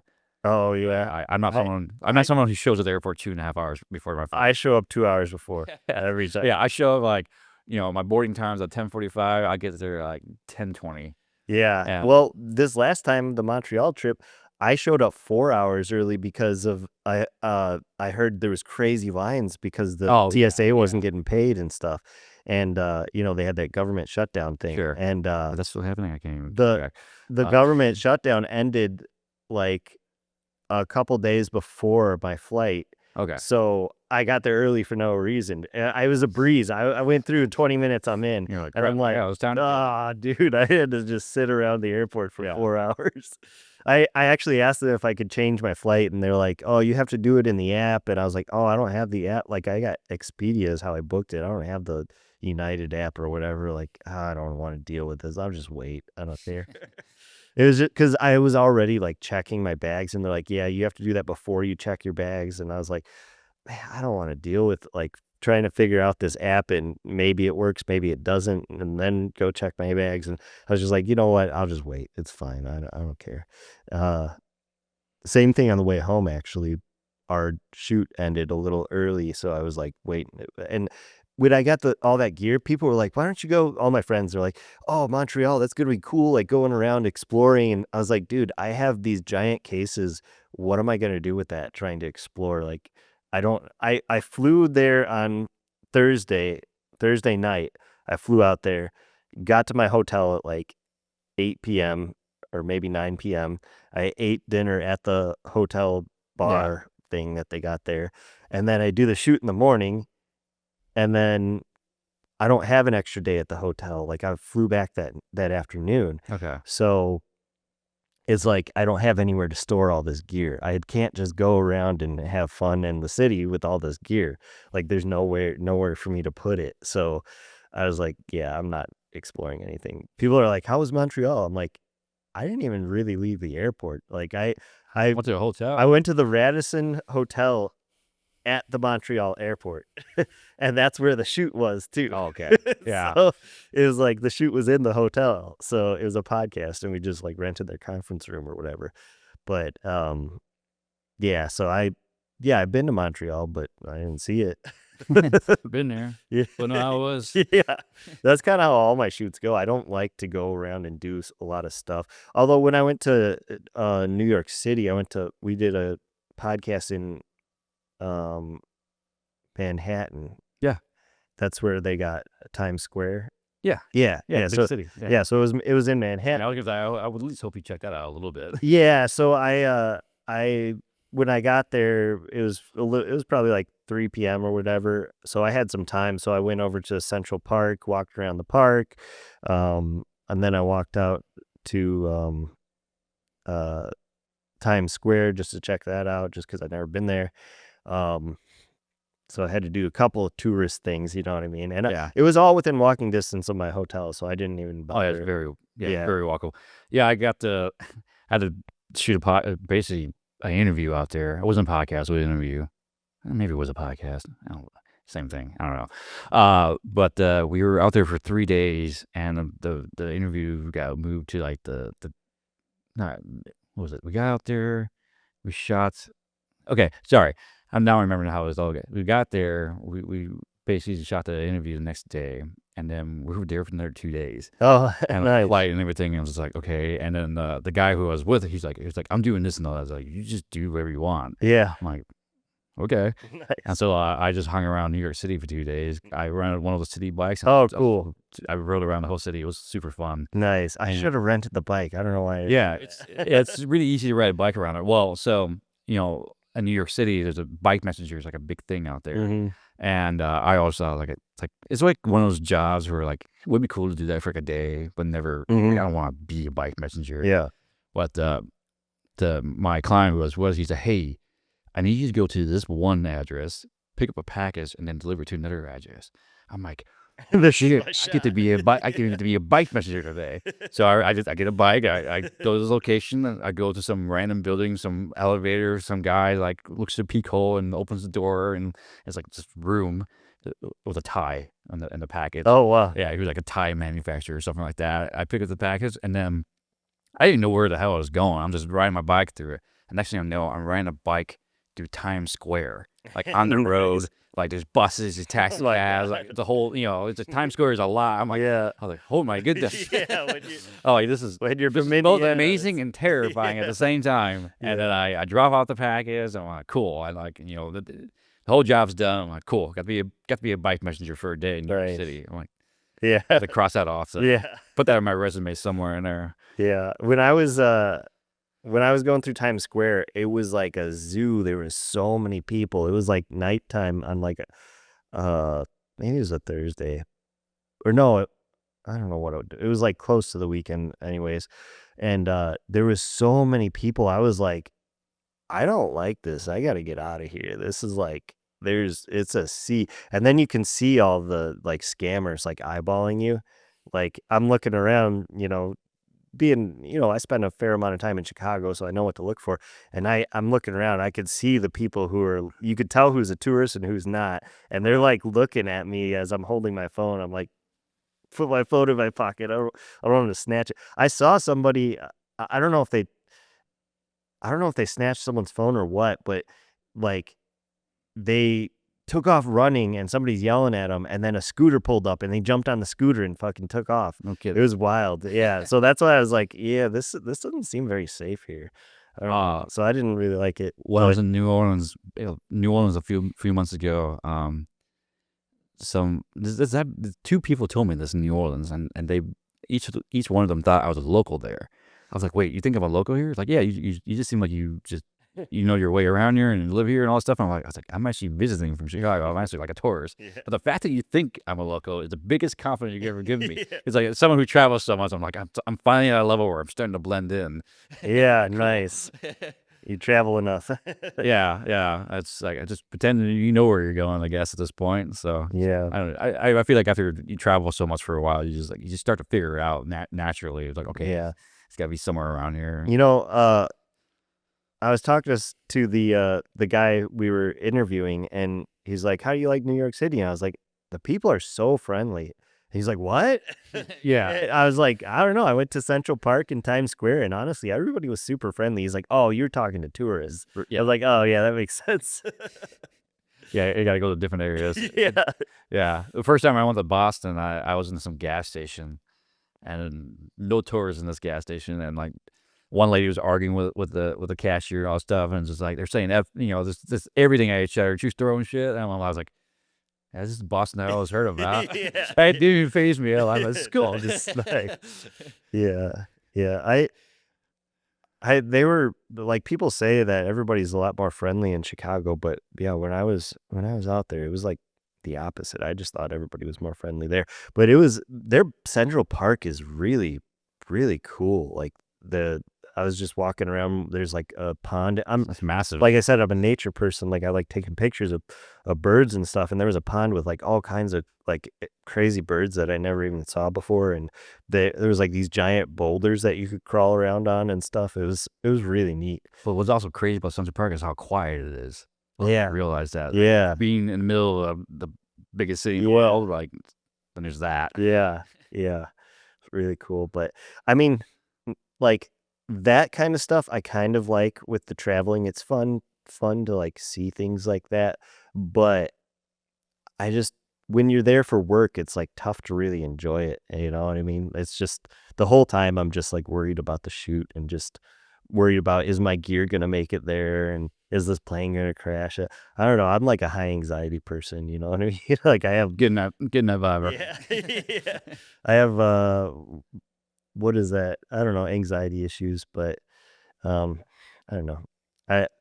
I used to get so nervous before every shoot that like I'd be like sick to my stomach, like you Really? know what I mean? Before every shoot. And I've gotten to the point now where I don't even get nervous before shoots anymore, except for the travel ones. Those are the only ones that I get nervous on. I know what you mean. I mean, so yeah, it was like I had to go to New Orleans and I was going to Hawaii and I was going somewhere else, and it was just like a lot of traveling in the next couple of weeks and whatnot.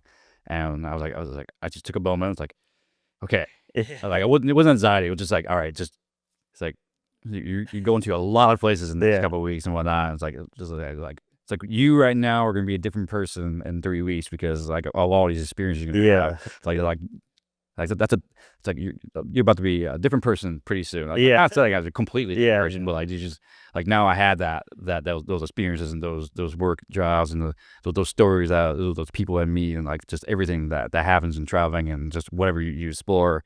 Yeah, it's just like, okay, like let's take it in. It's like it's all happening now, and like now let's go. Yeah. Dude, so I did a couple shoots in Alabama, and the first time I did it, I flew there, and you know, it's a 2-hour drive from my house to O'Hare if there's traffic, and I show up 2 hours early for my flight. So there's 4 hours killed right there. Mm-hmm. And so my flight, I think it might have had like a delay and there might have been a layover or something. There was like it took so long to get there. It was like from door to door from my house to when I entered the hotel room was like 18 hours or something. It was crazy. And day. yeah. And then I started looking at the map and I was like, dude, I could have driven here in 15 hours. So the second time I went, I drove because it was faster than flying. I And I don't like airports. I don't like Yeah, flying. yeah. So I was like, dude, I'd rather drive. I had to go to Columbus, Ohio, and they were flying me out there. It was like an hour and a half flight. I don't know what it was. It's super short, and the flight got delayed like 6 hours. Oh man. And so by the time the flight would happen and then landing there, it would have been like almost 9 hours, give or take, 8.5, 9 hours. And I looked it up and I was like, I can drive there in 5. So I called my client, like, yo, I'm driving there. Because like I had to meet him there to pick him up. And I was looking to rent a car and everything. Oh wow. I was like, I'm driving there. And I drove right out there. Nice. And I got there like an hour before his flight came in. And it all worked out perfectly. Nice. So I was like, and then the shoot location ended up getting moved and we had to go to Pittsburgh. Oh wow. So we ended up driving out to Pittsburgh. Oh wow. So all right. And then when I was done with that shoot and everything, I was like, okay, I can just drive back home. And I'm in Pittsburgh right now. And then I realized I'm only like a few hours away from Niagara Falls at that time. So I was like, screw it, let's make a drive over there. Nice. Make a whole thing out of it. So it ended up being a pretty cool work week. But it was just funny. It was like 9 hours before I even get there to fly, or I could get there in 5 if I just leave the airport right now and drive. Yeah. I did. I had all my stuff I needed. I was like, I'm good. Let's go. Nice. Yeah, I don't mind a long drive personally. There's been times like where, because I go snowboarding every year in Colorado, or sometimes other places. But 1,000 miles. I do Colorado a lot, and it's a 15-hour drive from Chicago to Denver, basically. Yeah. So it's a very boring drive. I've done that drive so many times. Like sometimes I would fly, but there's been times where I was just like, man, I really don't want to fly. I don't want to deal with the airport. I'd rather just drive. And I meet my friends out there, and then we don't have to rent a vehicle and stuff. Yeah. To get to the mountain. But I mean, I love long road trips, but driving to Colorado and having to go to Nebraska. 9 hours of nothing but cornfields. Yeah, that's the only thing I was like, Andrew, you want to deal with that? Nebraska itself is literally like 9 hours long. I've been through it twice, and I've been through it probably 10 times. Like, yeah, because I go out there every summer too for 2 weeks. So I'll do like a week in the wintertime, or maybe 10 days, for depending on if it's the weekend and stuff. So we usually do like a week in the wintertime and a week in the summertime. And a lot of times in the summer one, I'll just go by myself. I have my truck. I sleep in the back of the truck, and I just bring my pup And I got friends out there, so I'll visit my friends and stuff while I'm out there. But I love just going up in the mountains and camping out and just like hiking, just me and the dog, going where the wind takes me. I don't plan it. I Have you just seen the Great Sand Dunes out there? yes, Very cool. they're massive. I did not climb up them. I did. They were oh man. We're- I'll send you the video that I shot out there. 2020 on our road trip, we stopped there. Okay. On our road trip to Cali, and we were kind of behind schedule, so we didn't spend a ton of time there. We were just kind of hung out for maybe an hour or maybe 2 hours, but probably less than that, probably about an hour. And it was so hot. I was like, dude, there's no way I'm climbing up that thing. Like those dunes are I did in massive. February. Oh, that's was a little better. Yeah. Cold and very, very windy. Oh, it was cold? Yeah, it was freezing. Oh, wow. Yeah, it was. I mean, it was like 20-something degrees. So. Oh, wow. Yeah. Well, so I didn't know about the Great Sand Dunes out there, and then I saw some picture of it. I'm like, wait, there's just dunes in the middle of Colorado, Yeah, it's and cool. surrounded by mountains. And I had this idea for a photo that I wanted to do. It's like I want a picture of the dunes with snow-capped mountains. Nice. And so I'm like, well, you gotta go out there in winter. And then last year, I got a job. It's like, hey, you need a photographer for this event in Denver. I'm like, cool. It's like I'll fly out there, and then the event was from like Wednesday to Friday, or no, it was Tuesday to Thursday. It was like Friday. Yeah, it was literally last February 14th. I remember it was like Valentine's Day that I went and did this. And I got done with the gig. I had the hotel to that Friday. I'm like, okay, I'm just gonna fly out Saturday.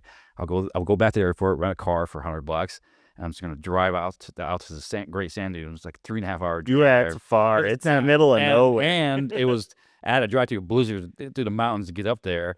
I'm doing this. Like, this is kind of dumb, isn't it? And then I get out there. It's February, so there's like 5 people out there, and it's a long, lonely road Yeah. to get out. I swear you can see the sand dunes for like 4 hours. Yeah, and you can't like you're driving and driving. They still look the same size. Pretty much. You're like, and then they're there. yeah. They all of a sudden are And there. I got there, and I really didn't have that much. I didn't really eat that much food that day. I had like a hot dog like hours ago, and I got some crackers from the gift shop at the place at the park. I'm like, I ate those. I'm like, okay, let's do a hike now, and because I want to get this photo, and like the sun was setting at like 4:45 at that time. So I'm like, okay, I got like 2.5 hours to get in the shot that I want. And then the problem was I couldn't see the mountains because all the clouds. I was like, oh man, how's this gonna work? I'm like, I don't know what's gonna happen. Yeah. I'm walking through I got kind of dunes. Like these dunes it's not easy to do. I got my gear on me. I'm trying to shoot photos and videos and all that stuff. But I get to a point of the mountains, like of the dunes, and I'm like, I see the mountains and everything. I was like, this is perfect. And then right then and there, the clouds moved. I see the mountains, the snow cap. I get my picture that I want. Nice. And then I had a hike back, and just basically because it's desert out there. I was hiking back, and the sun was setting at the time. I got back right after the sun set. It got cold. Oh, I bet. I was sitting in my car, like just shaking. Like I was like, okay, I'm just gonna sit here for 30 minutes and warm up. Like I was freezing. Yeah. And then finally, I warm up and all that stuff. I just kind of like relaxed and just like I just took a minute. I was just sitting in the car with the heat on, and then it was really dark. I opened the door. I look up in the sky, and all the clouds are gone, and like you see every star. There. Like, yeah. Because I love it in the mountains. yeah. Well, one of my favorite things about that is like one of the darkest zones in the states that you can go to. Like, there's no light pollution out there. Oh, The yeah. nearest town's like 40 miles away. Yeah. So it's just you're just out there. Yeah. Yeah, it was very, very cool experience. So Yeah. I loved it out there. Yeah. I love Colorado. I love everything in the what do you call that? I guess the West. I don't know. It's kind of, is that the West or still Midwest? Colorado. I don't know. Colorado, that's like south. It's just very south. Like you're only like 45 minutes away from New Mexico at that point. Oh yeah. Yeah, dunes, right? Oh yeah. no, I just mean Colorado in general. I'm Do you sorry. call that the West? No, Chicago's mountains. Not Chicago. Jesus, Colorado is mountains. Yeah. So like call that that's the not West. Midwest. I love it in the mountains, but I love mountain time. yeah, I love anything that's in the Rockies, and then I also love Utah. Like Utah is so cool. Like I only been to Utah once, but or twice, 3 times. I don't know, but it's like a whole other world out there. Yeah. Like there's no other state that really looks like it. Yeah. It's so cool. I'd like doing off-roading and stuff. I went, because my trucks, I got a little bit of a lift on my truck. I got 33-inch tires, so it can do some decent trails, Chevy Colorado. And man, one of the trails that I did was in Telluride. Oh, it's getting late. We should wrap this up. Yeah. But I'll just talk about this one last thing, because I like to take nature pictures out there and stuff, landscapes and stuff. But in Telluride, I got on a trail and it was like a little over my head. Like I really didn't know it was going to be this hard. And like it was getting so like crazy steep going up, and like, big boulders that you got to go over and stuff. And I look over to my left is the edge, like a drop off, and I see a Jeep that had rolled down there, and I'm like, oh shit, dude. And so I'm like white knuckling it, and this guy, like a bunch of like what do you call those things, like side by sides, start coming down, and it's barely wide enough to fit like one vehicle. So I had to like go up on the edge, like to let them come past. And I guess the one guy must have seen I was like super nervous, and he's like, hey man, like all you gotta do is keep your tires on the ridges, because it was like from that drop off, there's like a little ridge and then a little dip and then a ridge, and that's where you have to keep your tires. And he's like, you'll be fine, just ride it up, like don't worry about it. And I was fine. I did it, and we made it all right, and I got some beautiful pictures up there. I'm sure. The flowers were blooming. Oh my god, when the flowers bloom in Colorado, it's amazing, like especially in Telluride. And then I drove back from Telluride the next day, straight 21 hours nonstop driving. I stopped for gas, but that was it. Yeah. And I was trying to make it back for a friend's funeral, but I made it. But like literally, yeah, I drove 21 hours straight, took a shower, and went straight to the funeral. I was so tired. Like I drank probably like, your part just wired. I drank so many Monsters. It was crazy. Like at some points you're like slapping your face, like focus, like do this. Yeah. But yeah, that's crazy. And it took that long probably because there was like at one point some kind of blockade in the mountains, and we had to wait for like 3 hours for the traffic to stop. I mean, that's the whole thing with Colorado, the mountains. There's really only one way most of the time. Yeah. So, but anyways, it was awesome talking to you today. Yeah, same man. Cool learning about all the stuff you do, and cool hearing about like the travel stuff. Like that's really neat. Yeah, I got a story for days. Yeah, we could talk all day. But Adam, it was awesome to meet you, and awesome to talk about this stuff, and hopefully we can get on a shoot together one day. Yeah, so definitely. That'd be awesome, man.